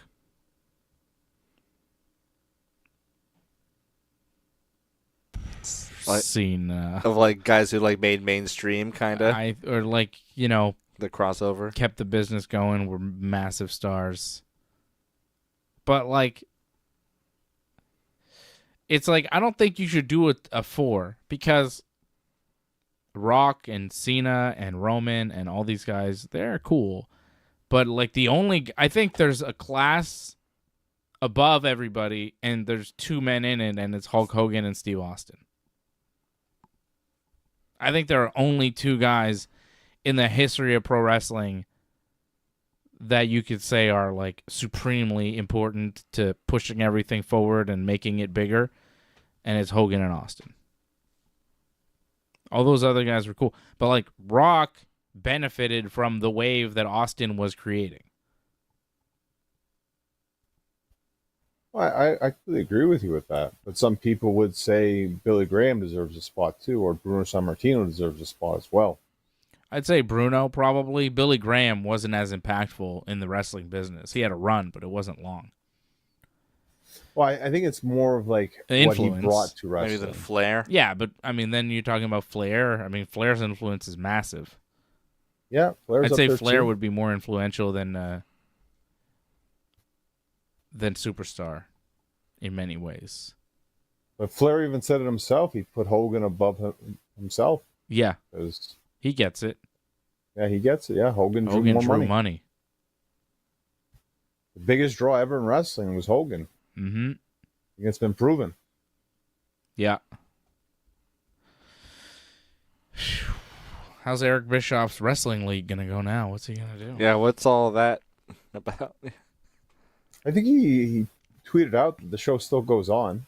Okay. Probably in Hulk's memory, but it's still going to happen. They got Kurt Angle now too commentating, so that should be interesting with him and Chael Sonnen. That's nice. That's a fun The crew. jail. Chael and Kurt Angle. That's fun. I'd watch just for that, Yeah. honestly. So I wish him well. Must be tough for old EB losing the Hulkster, who was no doubt a good friend throughout many years. I mean, they obviously were good friends, right? I mean, him and Bischoff did big business together in WCW and continued to do business together in TNA, and now Yeah. they're They were a wrestling package venture. deal. Like, they were always doing stuff together. So it's got to be rough for old EB, Eric Bischoff. It's funny, you look back like, oh, it's sad. Like the last thing I remember of Hogan is they got booed on Raw. To me, the last great thing he did was him and Bischoff did that NWO spoof to promote this real American freestyle wrestling. Yeah. Like that, I thought that was great. Actually, I know you weren't big on it, but I'm like, I'm interested now because of that.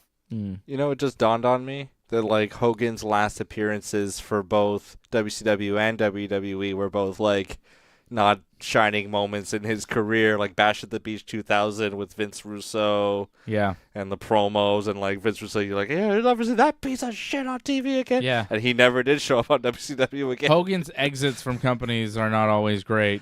I don't know how TNA ended, probably just quietly. Yeah, I don't know how his run in TNA ended. I think exactly. it ended with the Dixie aces like and trying eights and all that. leading him not to leave, and then he just left, Okay. like groveling like on his feet, like no, don't stay, like trying to hang on to him, and then Hogan just walked off. Not bad, I guess. Yeah, Considering. it was Yeah, okay. it just hit me that, yeah. Ah, man. Well, we could go on forever about Hulk Hogan and the impact and the moments and the character. The fact that we've gone on this long, I think, is a testament to who he was and what he meant. A lot of deaths in pro wrestling.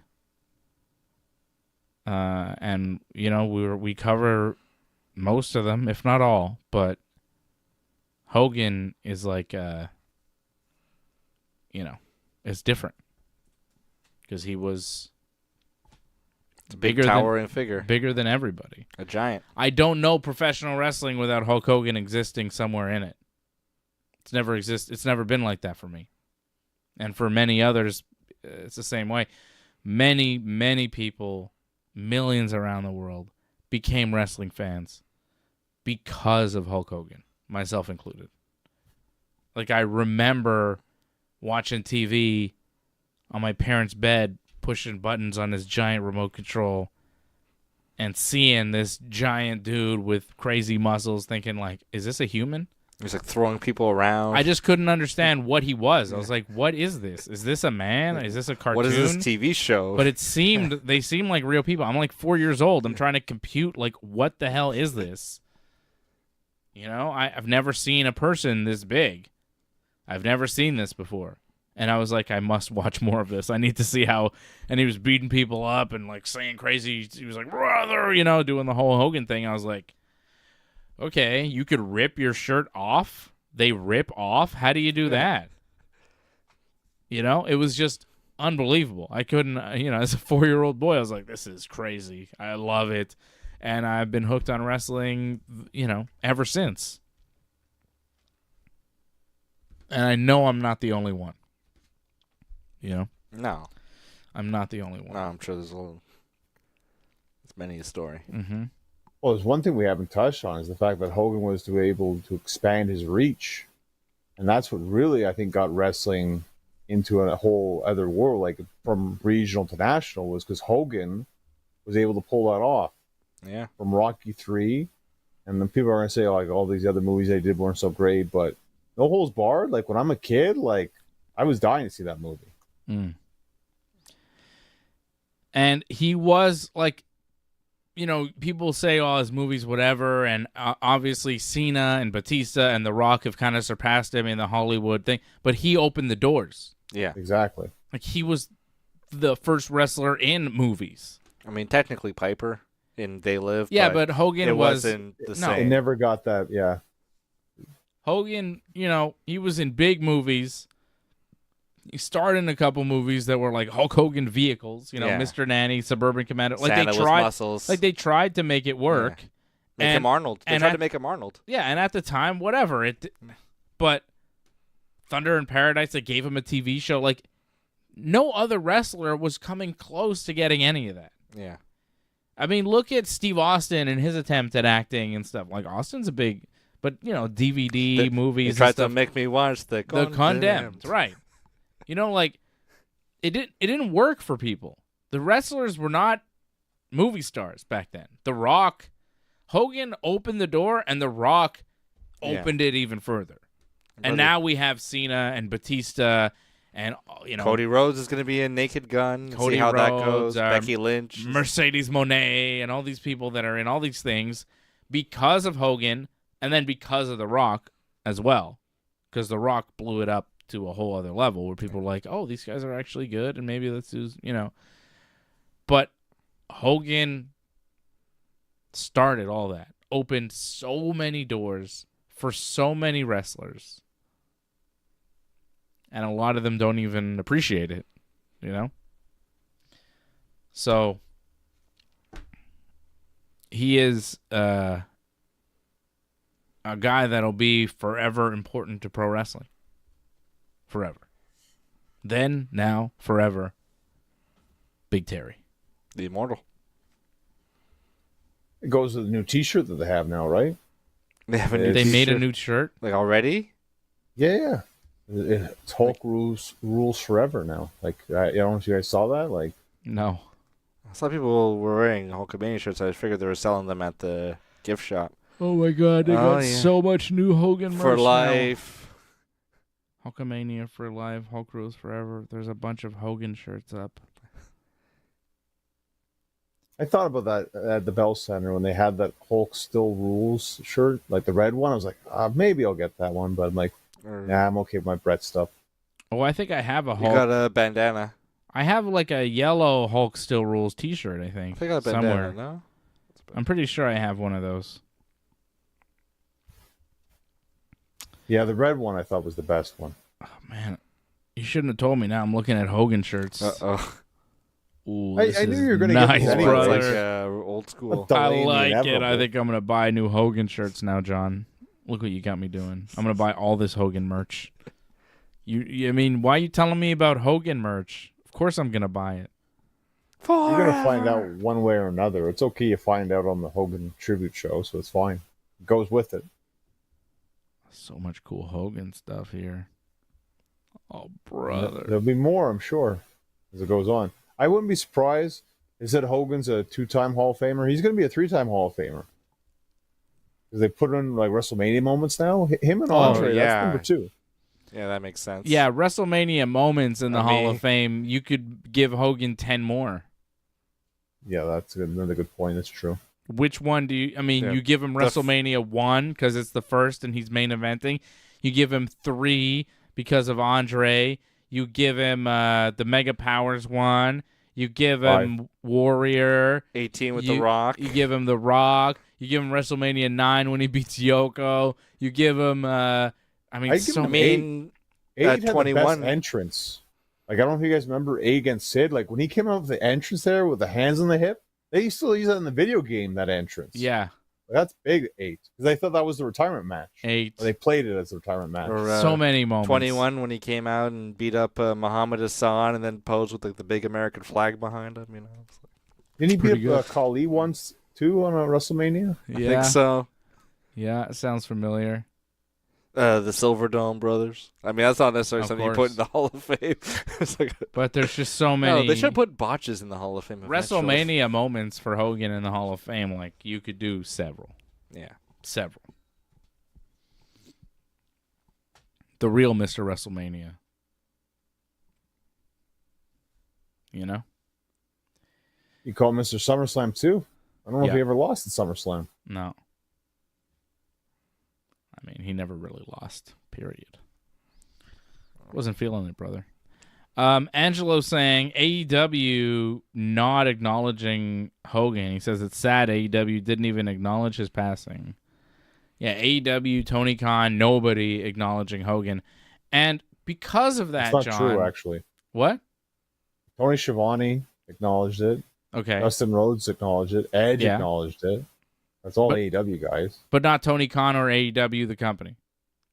Well, remember they said Hogan was banned from AEW. They don't like Hogan. Yeah, but, so, you know, the company wouldn't exist without the impact that Hogan made on the business. Like TV wrestling, nothing is here without Hogan. You tell me Tony Khan wasn't a Hulkamaniac at one time?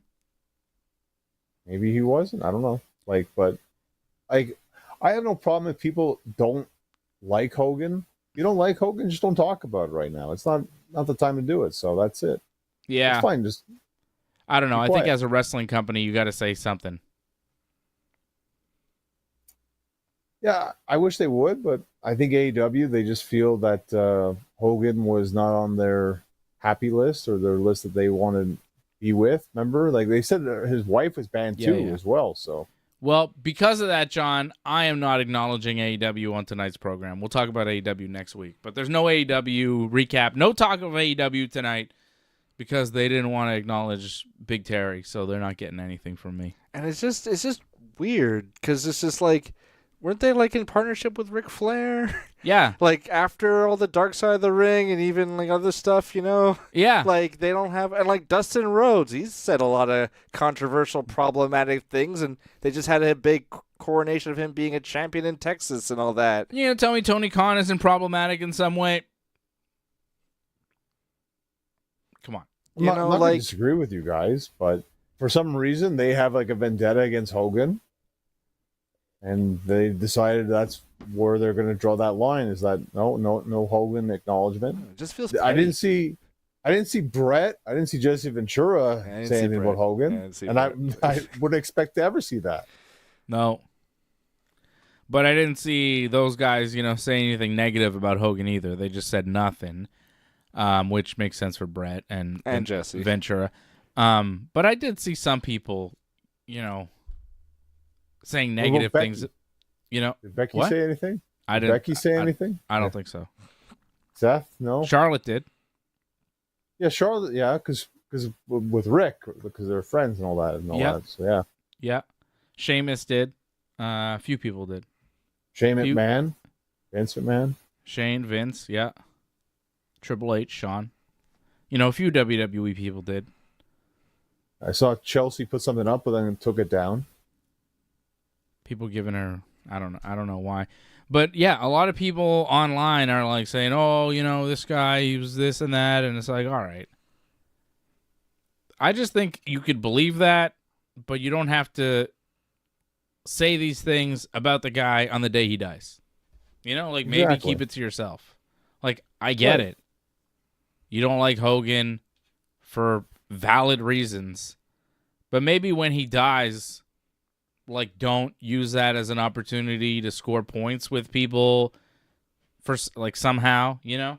Like, this is what, you're posting, like, whoa, Hogan was a racist, so it's good that he's dead. And it's like, well, if you say that, I mean, A, you look really classless.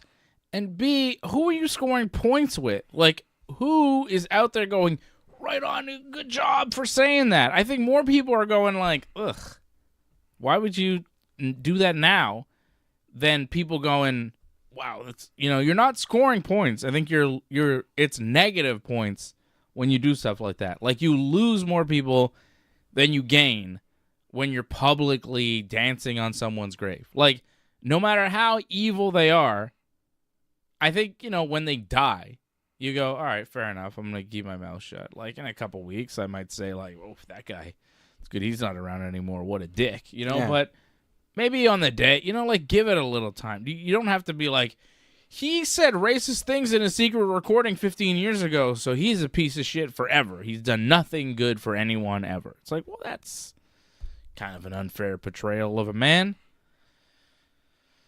But that's how some people, conduct themselves in public. And some people I know, like some people I actually know, said some of this stuff. And I go, whoa, well, I think less of you now. Because, like, come on.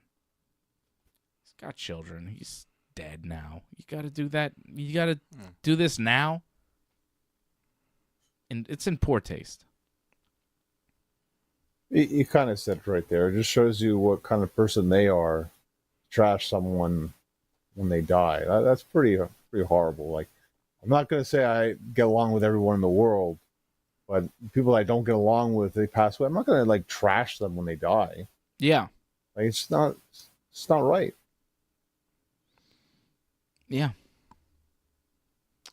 Like, I think Dick Cheney is a pretty reprehensible human being. Yeah. And I would say some pretty bad things about Dick Cheney now, how he's probably the embodiment of human evil and how he's a war criminal and he should die in prison for the things that he's done He's and got been to live in responsible relative for. comfort Yeah. for the atrocities committed. Shot a and the guy in misery. the face, got away with it. Millions in Iraq dead. Look up Dick Cheney if you don't know. Real piece of shit. However, he's alive now, and I'm going to say it. When he dies, which is hopefully very soon, I'm not going to be like, oh, it's good that he's dead because he's a piece of shit. Post about it. I'm not going to post it. I might say it. I might say, text you death to Cheney. Yeah, I'd be like, oh, Cheney's dead. Isn't that good? But we're going to do this privately. Yeah. We're not going to go online and send out a public message like, Rest in oh, piss. I hope, yeah. It's like, come on. A little, like, yeah, I don't have to post it. a little class, a little respect. Like, come on. You may be privately celebrating someone's death, and that is fine. You're honestly. allowed. I think it's fine to celebrate someone's death. There are many people that are alive right now that I wish death upon, and when they die, I will celebrate big time. However, Yikes. Okay. Jeez. I'm joking. That's a joke, obviously, John. But, Dick Cheney and others, possibly, Yes. I, think it's like, why is he still alive? What a dick. The worst people Henry say. Kissinger lived a crazy long time. Well, this is the thing. Like, the good die young and the evil die old and rich for some reason. I don't wish death on Dick Cheney. But if he died, it wouldn't be I wouldn't be sad. yeah. I wouldn't be sad. But I wouldn't publicly say, it's unnecessary. I'm just giving Cheney as an example. There are a couple other guys. Yeah. But Cheney's a good example. But, Hogan isn't Cheney. I don't know how I Hulk feel. Hogan isn't, to me, Hulk Hogan is like a Walt Disney figure, kind of. Mm. Not, people who knew him didn't really like him. Yeah. Wasn't easy to get along with, a bit shrewd, Yeah. a bit undercutting. Yeah. But, for the legacy, man. Probably a big racist. Yeah. Yeah. Very much Walt Disney of wrestling in a way. Well, I but mean, Vince. Yeah. But yeah, I know what you mean. Of just like, yeah, but like I can't to not deny all the cool shit he did. Yeah, and like the legacy and like how everything still. It's like and the world he built, the positive impact of the world that he created. Yeah. Yes. And Hogan has that positive impact. Yeah. So for AEW to not even say like, we recognize the passing of Hulk Hogan, while maybe we had personally our company's philosophy different from how he felt, we cannot deny the seismic impact upon our industry. We wouldn't be here without his contributions. Our thoughts are with his friends and family at this time. Is it that hard to do? Do you feel like you get that big of a PR hit? Cody was perfect tonight. Yeah. Cody was like, he started off like complicated legacy. We know like the deal, but obviously huge impact on the business, and none of us would really be here without him. And I think that's, if you're a wrestling company, especially, a big wrestling company, I think that's a classy statement to make at this time. And AEW not doing that, people noticed, and it's kind of like, really? You're still on that? It's like, okay. He's dead now. He can't be racist anymore. Yeah. He's dead. He's not endorsing anybody for president. He's not doing anything. He's dead. So,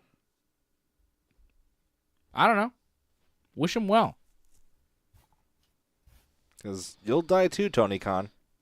Hopefully in a long time, but... He's on my list of it. No, but just, the scythe is remorseless. Yeah.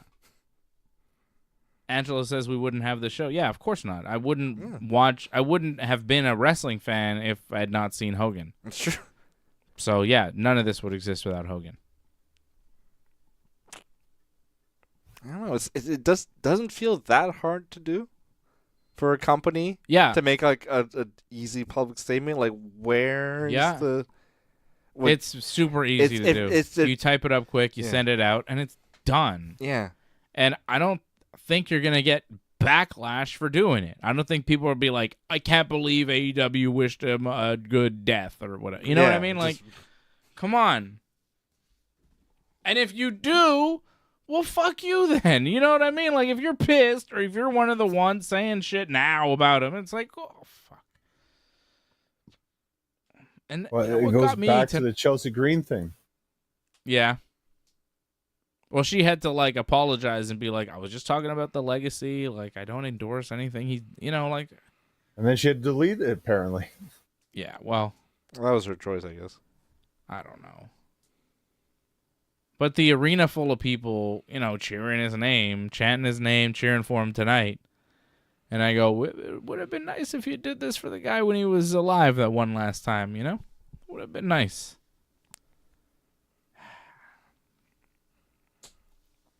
Well, it would have been nice he would have made that Saturday night's main event, but maybe don't book Ventura and Hogan in the same spot. That would have been great. Probably bad booking. I would have loved it.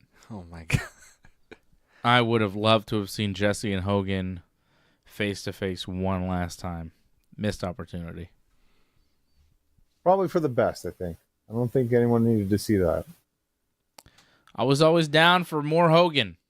Just like I'm always down for more Stone Cold, more Rock, more Brett, more Flair. If this teaches us anything, it's like, bring these legends out a little bit more. Because, we want to see them, and nobody's here forever. Like, I haven't seen Brett on TV in months, years. When's the last time he was in WWE just showing up to say hi? SmackDown's in Montreal in a couple weeks. Are they sold out? Because if they're not, I know a way you can sell out. Yeah. Advertise Brett. I mean, they're advertising Cena, so that's pretty good. Yeah. Oh my! We got like a Cena Brett promo. Give me that. Yeah, but remember the last time they used like legends? They don't use legends very well anymore. Actually, like Hogan was fine; they give him a spot, but most legends, they kind of just like talk bad to in the back, and that's about it. That's all they give them usually, or They're just like, oh, by the way, they're in the front row, wave, Yeah. and that's all Yeah. you get to see of them now. I know. Well, Brett was with. I liked how they used Brett last time. He was like in the ring with Gunther. Didn't Gunther say Oh, yeah. Goldberg was his favorite wrestler? That's like right. that was actually good. And Sami Zayn came in to defend Brett. Yeah, and yeah, part of yeah. the feud. That was not bad.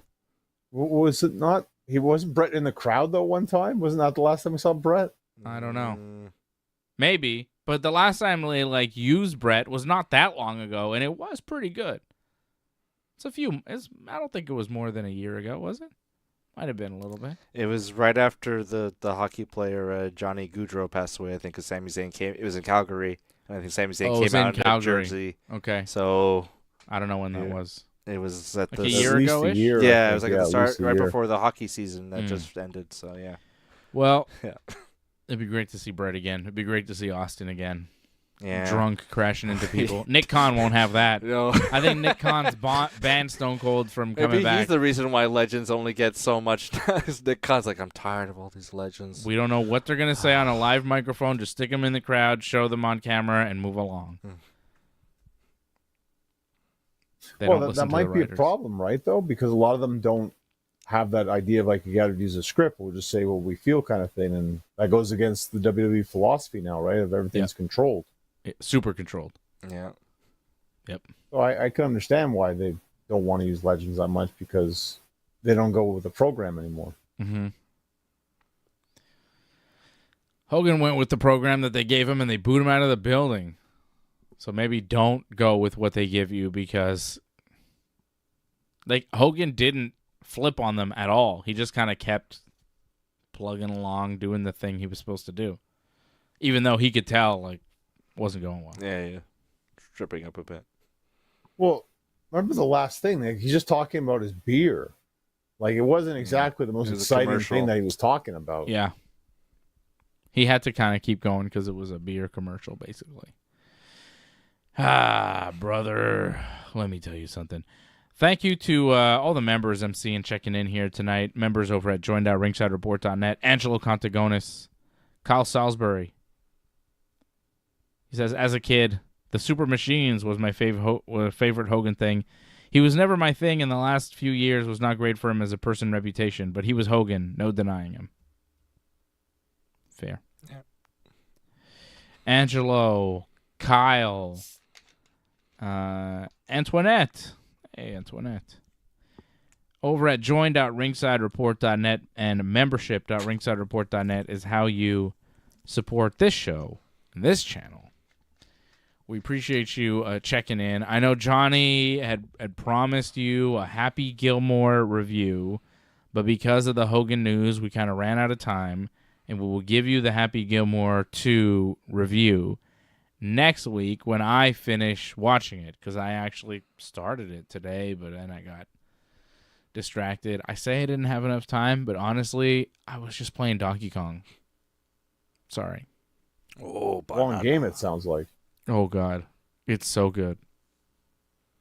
It's fantastic. And then what we saw today, when Donkey I got there, Kong like, was Bonanza like, oh, man, was so good. that like plot twist. We don't want to spoil because I think it's like a bit of a spoiler. Oh yeah, I kind of got to almost the end of the game and something happened. It was like, oh, I like threw my hands up. Yeah. I didn't know. I was like, what? Does it explain this whole thing that Nintendo's saying that Mario and Peach are just good friends? Does it explain that? No, they're not in this game. Oh, that's too bad. But Pauline is in the game. Yeah, but it's like young Pauline, isn't it? It's like a prequel, It's like isn't it, or baby something? Well, oh, banana. Yeah, it sounds like a kid's game, but it's If all you right. watch the That's what game, Mario John, is. or you played the game, you would know. Anytime, because you got to find bananas. It's kind of like moons in Mario Odyssey. There's bananas like everywhere.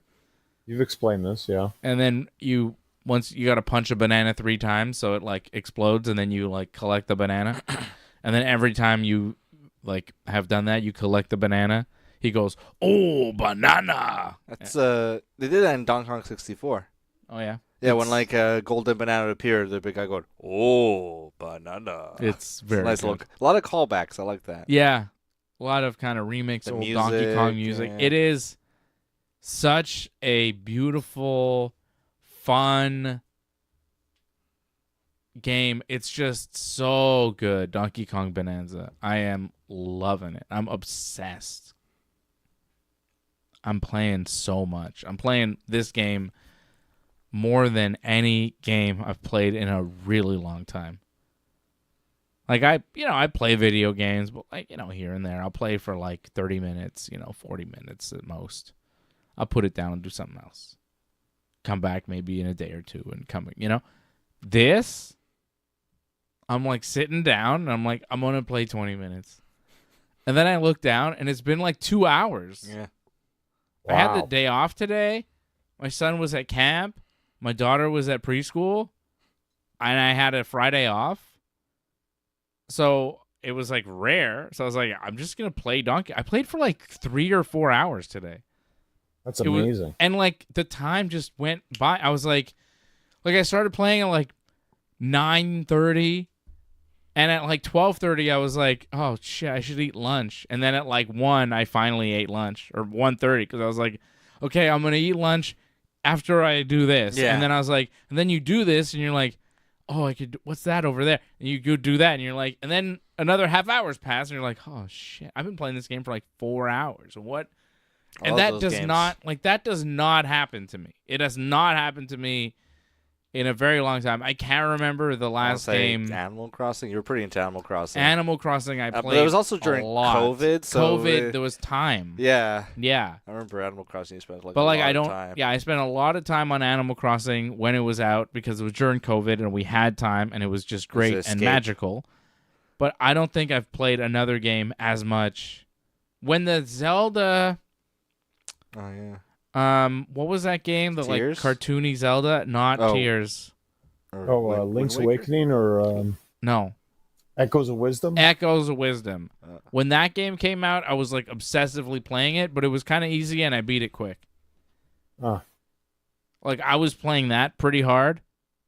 I was just like any like free moment I had, I was like I could watch a movie or this TV show. I was like, no, I must play this game. I have not had that experience since that game. But this is like more. There's more to this. I'm playing this like way more. And I'm somehow finding time. My kids are like annoyed. Huh. I come in the room, I'm like, I'm just going to play. And my son's like, you're playing Donkey Kong again? I'm like, yeah. He's like, I want to play. I'm like, okay, in a minute. And then I'm playing for like 20 minutes. Does he Then want I to play let him that play. game or another game? Donkey Kong. He wants to play Donkey Kong. Okay. Oh, but does it play on your game or does it have to start a new game? No, we play on the same game. Are there different save files, though? You could have different save files. You could start a new game and like have him do his own save file. But because you're just, Smashing shit. yeah. And eventually, like once I beat the main story, which I think I'm pretty close, then it's just exploring and finding things in the different layers. The levels are layers. So then by that point, he'll just explore and take over. So all that to say is Donkey Kong Bonanza for the Switch 2 is amazing. The Mario Kart game was really cool, but this game is like a reason to buy the console. Mario Kart was like whatever. This is like, yeah. You should buy a Switch 2 to play this game. I highly recommend this game as one of the best games I've played ever? Possibly? I don't know. Let me play it some more and I'll tell you. But it's one of the best games I've played in the past 10, 15 years for sure. And it may be one of the best games I've ever played. It's so good. And it's really just deep and like it's fun. There's no moment where you're like, what do I do? Or this is kind of whatever. It's like constant, like fun and challenging, but not like challenging in a frustrating way where you're like, I can't do this or figure it out. It's like, you figure it out and you do it, and it's like, nice, that felt good. It's just great. Really good. Well, you do have Grand Theft Auto 6 next year, so wait until you play that one first. Yeah. Maybe next year. Who knows? You gotta have faith here. Gotta believe it's gonna come out. Oh, I hope it comes out on Switch too, because I really don't want to buy another console for that. That game's going to be nuts. Another 1,000 drop on that. And Angelo making a comment about the Jays. Yes, they're good, Angelo. They're very good right now. Very pesky. The best. They're the best team in the American League. It's weird and annoying. The Yankees lost again tonight, which is also annoying. Your Red Sox also lost tonight, John. To The Yankees are playing the Phillies, which sucks for the Yankees, but the Red Sox are playing the Dodgers, which really sucks for the Red Sox. So we're both kind of screwed this weekend. We beat The the Rays Phillies lost. once. What? Beat the Phillies once. Extra innings. The Red Sox Pretty did? good game.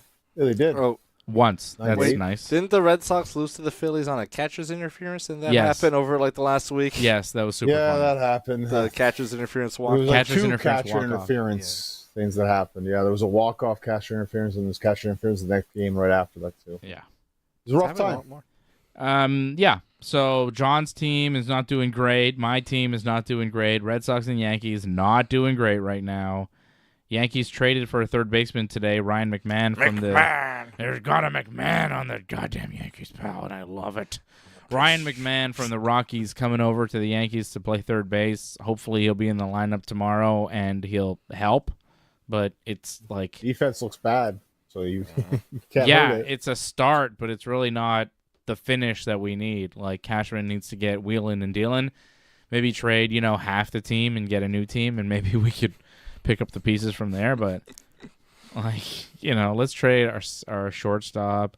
Very like video game moves. Yeah, just Just do like we're just crazy making shit. moves just right in the middle of the season. I'll trade you Volpe and Dominguez to Pittsburgh for Paul Skeens. Yeah. Deal? And in the game, they're like, "Oh yeah, I'd be a fool not to take this deal." I'd throw in Spencer Jones into that deal. Honestly, I would I would offer the Pirates whatever farm system or like half-assed like young guy that we have on the roster right now for Skeens. I would offer them like 3-4 guys. You're getting Skeens for like 4 or 5 years. Yes, I would offer them like half a baseball team for one pitcher. Yeah. Because for Pittsburgh, it's like, well, they need more than one pitcher because they need kind of a baseball the lineup's team. pretty incomplete. And the Yankees kind of have a baseball team. We just need that one pitcher. So why don't we give you like some shit that we have, and then you could give us your gold, and then maybe you could. Your shit might turn to gold. Maybe you have coaching that could explain to Jason Dominguez how to play left field. That bounce. Maybe you could explain to Dominguez how to catch a pop fly. When the ball is moving backwards, maybe you show him how to attack that ball and track it so that it lands in your glove, and you don't just do a thing against the wall, which isn't even an attempt at catching. I mean, if a ball goes near the warning track, near the wall for Jason Dominguez, he's fucked. He can't compute how far the wall is in any ballpark. I mean, it would be one thing if, like, on the road, he's young, he's a little tentative. This was at Yankee Stadium. This is at home. Yeah. At home, he can't figure out where the wall is. He's awkward. He looks confused anytime the ball is hit near him. He's the worst left fielder in baseball. And we have other guys that can play left field, and for some reason, he still gets to play. It's because if he doesn't play left, then he doesn't play Yeah. at all. Because, like, He's not playing right. he's not playing right. He's not playing center. He's not playing center. He doesn't play first. Like, to me, I guess it's like a lefty-righty thing where sometimes Grisham plays and sometimes Dominguez plays. But Dominguez in left He's a switch hitter, right? is crazy. Yeah, well, that's it. Yeah. So sometimes, Yeah. so they can use him in that role. But he's so bad. Offensively, he's been kind of, I got to compare the numbers with Grisham. Like, how much worse is Grisham offensively than Dominguez? Significantly? Like he maybe And how gets on significant? base less. Because Grisham in center, Judge in right, and Bellinger in left it's pretty good. is like a more solid defense. Bellinger in left is great. Bellinger is really good. I'm really happy with Didn't his the ball go over performance. his head and like he completely missed it? Yes. We got lost in the lights. That happens. It got lost in the lights in Toronto. Like, Bellinger has been so solid that when things like that happen, you go, okay, whatever. It can happen to anybody. Like He when made- Judge missed in Game 5. Like, It's just, you know. Well, that was a bad time, though. That was the problem. Yeah, it with was that. bad time. But, like, you know, it wasn't like he can't catch. No, It's just, Dominguez he is missed like consistently bad. Volpe has been Oh, my God. consistently bad. Vivas Peraza, made a mistake, too. Vivas and Peraza have been just not major league level, No. right? Yeah. Ben Rice defensively has been bad. Yeah. Catching and at first base, he's been Yeah. bad. It's disappointing. So some of these guys can hit, but they cannot play defense. And some of them can't do either. Like, we have guys on the team like Bibas and Peraza who can't play defense right now or hit. Like, Peraza's defense was kind of good, and it's kind of fallen off. yeah. I think everything mentally for him is breaking down. He needs to get back to the minor leagues and figure it out. Or not. Whatever. Yeah. Go away. He might be out of options. But Vivas, Peraza are shit at everything baseball. Terrible. Rice can hit, but he cannot field. He cannot DH for us because if he does, then Stanton doesn't DH for us, and Stanton must DH Yeah. because his bat is valuable. Stanton can hit, and he's been hitting. He must be in the lineup. There's been times where Stanton has not been DHing. He's been getting like days off, and I'm like, is he hurt, or are we just confused about who should be playing here? Well, because if Dominguez, we got too many outfielders, Goldschmidt DHing too many outfielders, sometimes. and we had no third baseman. Finally, we have a third baseman. So now we have McMahon at third. We have a shit shortstop in Volpe who can't play defense or play offense. He's awful at both. We have Jazz Chisholm at second, who's fine. Yeah. I'm happy with Jazz. We have Goldschmidt at first, who's fine. Defensively, he's been a little shaky lately, but he's usually fine. And offensively, he struggled a bit, but he's coming back. He's looking good. Goldschmidt is fine. Jazz is fine. McMahon, I think, will be fine. Volpe. Wells, catching, isn't great. No. He needs more pop in the bat. And defensively, he's not really lighting anything on fire. Like, he's not... Not he's a great framer. You know? He's not great at framing. He's not great at he doesn't have a good arm. Not a great blocker. No. Wells is like a serviceable catcher. He's only the Yankees' #1 catcher because there's literally nobody else. Because J.C. Escara, who's our backup, is also shit. Yeah. He's worse defensively than Wells because he is terrible defensively. Like, he's so fucking bad that Wells, in comparison, looks good. But he's not good. He's just serviceable, and he can't really hit. This is my wrap-up baseball music, I think. I just can't take it anymore. So we got a first baseman. We got a second baseman. We might have a third baseman. We have a right fielder. We have no bullpen. Loizaga, shit. Hamilton, shit. I don't know. Who else is there? Everybody's Weaver, hurt. hit and miss. Weaver has been kind of... Williams has been solid since April. Like, since his terrible start, Yes. he's been pretty good. Devin Williams, Mr. Williams here. He gets in tight spots, but he can get out of them. He's been better. Weaver and Williams I'm not super concerned about, but it's like those are the high leverage guys when we're Efros winning. got lit up last night. We don't have anybody like if a starter is done after 5 or 6, we have nobody for 6 or 7. There's nobody. And then they give up runs. And then you lose the game in the 6 and 7. And our starters have not been great because there's too much put on them. There's too much put on Fried. There's too much put on Rodon because there's no bullpen, and the other starters are shit. Will Warren has been shit all year, and for some reason, he's still starting games at a major league level. It is fucking astounding to me that Will Warren still gets starts on the New York fucking Yankees. The fact that people aren't more pissed at Will Warren than they are at Anthony Volpe is confusing to me because they've both been terrible, and I would say that Warren has lost far more games for the Yankees than any fucking player on the team because anytime he starts, it's a guaranteed fucking loss. Every fucking time with this motherfucker. Fucking Will Warren, he comes in. I'm not impressed by your performance. Yeah, gets 5 runs I love right how off the this bat. John is laughing. Like, It's hilarious. He's like crying with laughter. I can't I've take never it seen anymore. John smile this much. Will Warren pretty good. is fucking killing my summer. Really, I thought Marcus Stroman was your worst pitcher, to be honest, but like you've convinced me now it's not him actually. Strowman is not the worst pitcher No, Strowman's because at least Strowman once in a while is good, and he's in the past had at least a career where you could go, he's respectable. Will Warren sucks. He's young, has never been good, is not proven, yet the Yankees time and time again let him pitch. Start games. All season long. Every fucking time he comes up in the rotation, I'm like, fuck. Yeah, gonna get lit up for a 5 spot early on. Fuck. Fucking Will Warren. So we have 2 pitchers. We have 2 starters and no bullpen. And that's a recipe for what we're seeing here, which is a complete and utter collapse. Collapse. And we're past the halfway point. Yeah, like we are fucked. We are not winning the World Series. We may not make the playoffs at this point.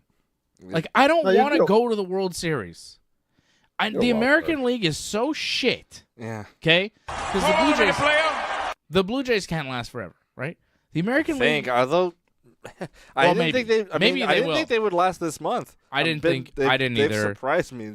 I mean, they're beating the Tigers 2 out of 3 so far. It's crazy. Like they're maybe real. I still don't know. I think the Astros might come out still, but yeah. I just think that the American League, things can jumble in the playoffs. Things can go in the Yankees' way. They can get hot at the right time, and they can somehow find themselves back in the World Series to play the Phillies or the Dodgers or the Mets. The schedule's really good at the end of the season for the Yankees. Yeah, I know. But They right play now the it's Orioles tough. a bunch. Now it's tough. Yeah, they're playing the Phillies right now, and then they got 4 games against the Rays. It could be They got over 7 games against Houston in the this next time few next weeks. week. The Yankees could be out of a playoff spot and just out of it completely. It could be like total fucking meltdown for me next week. Okay, this is bad now.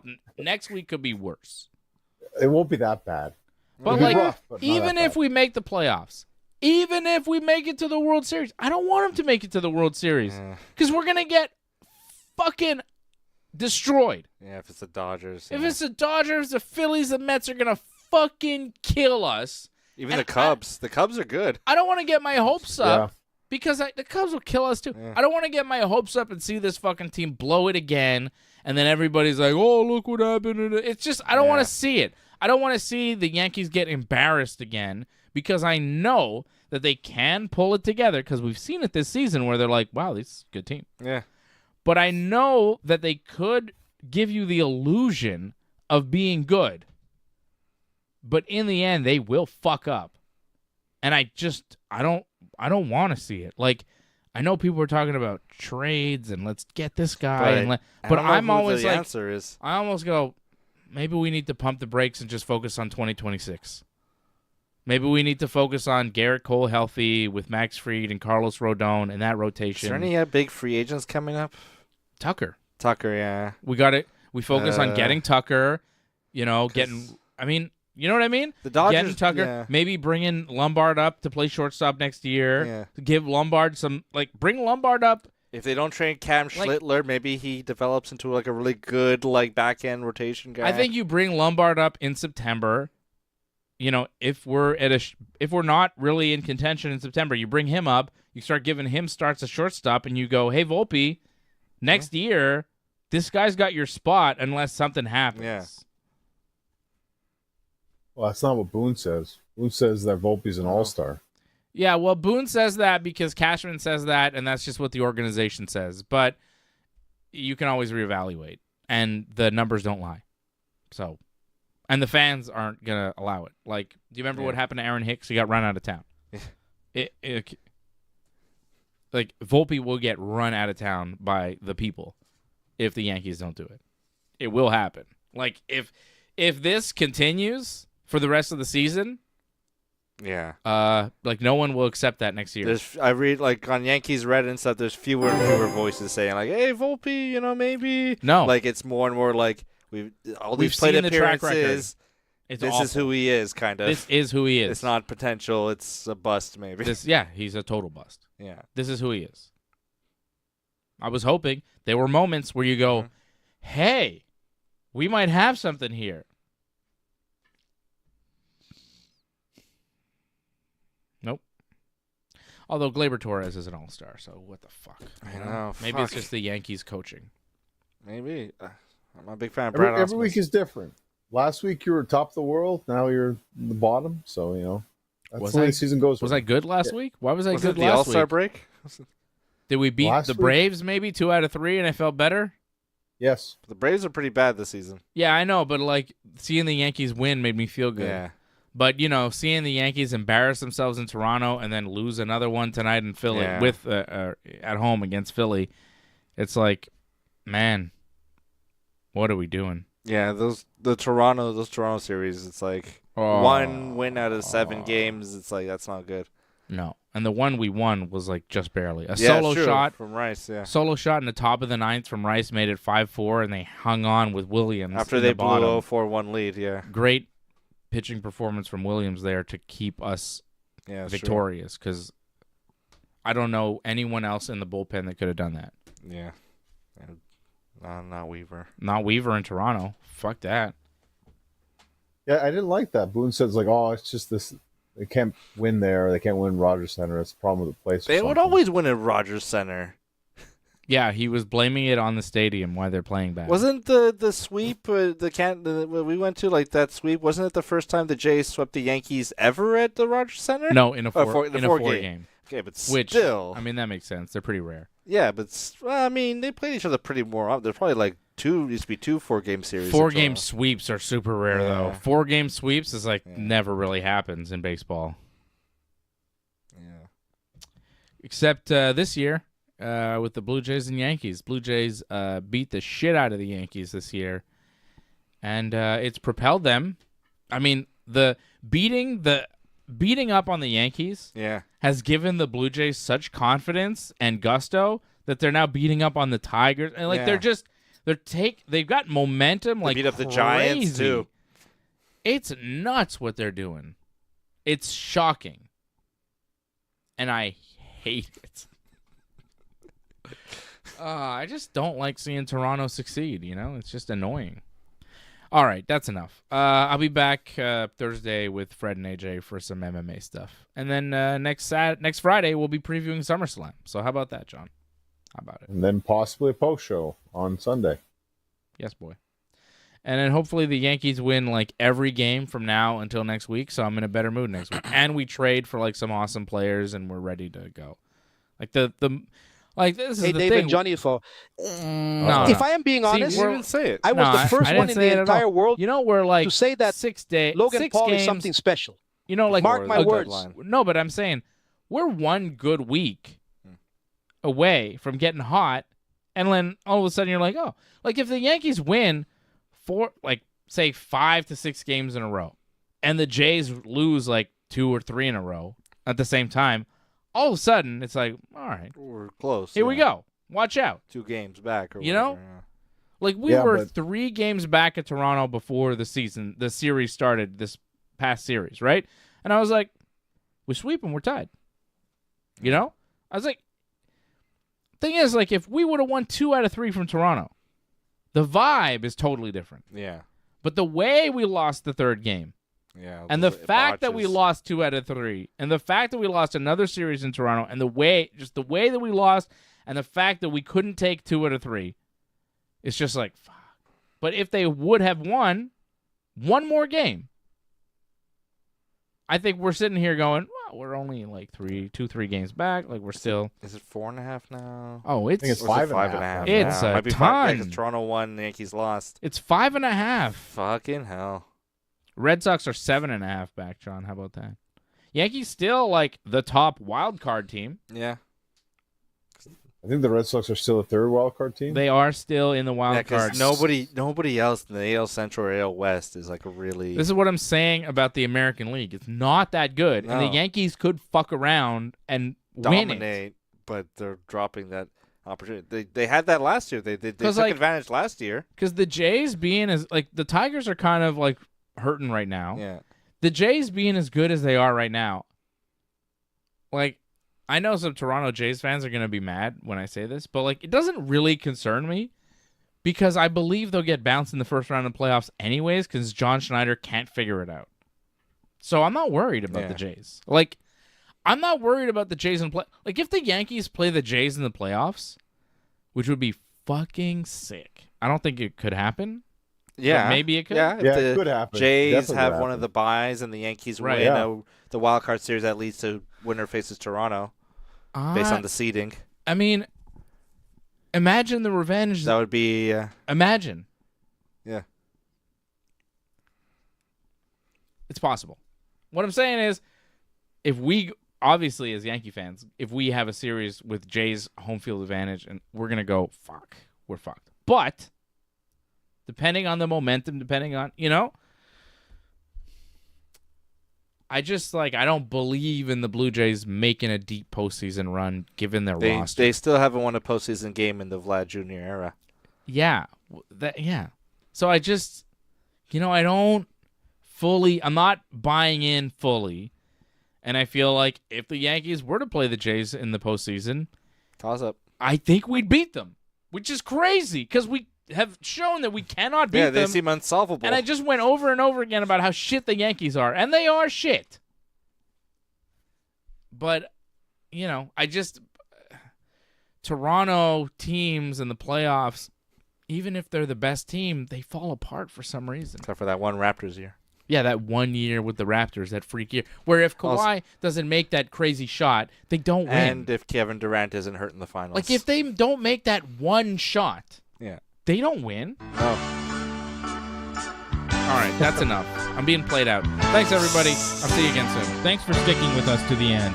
We would really appreciate it if you could help us spread the word. You know the drill? Hit that subscribe button, flip those notification switches. We are an audience-supported network, so consider becoming a recurring supporter at membership.ringsidereport.net. Check out our website at ringsidereport.net. Hope to see you again next time, and have a good night.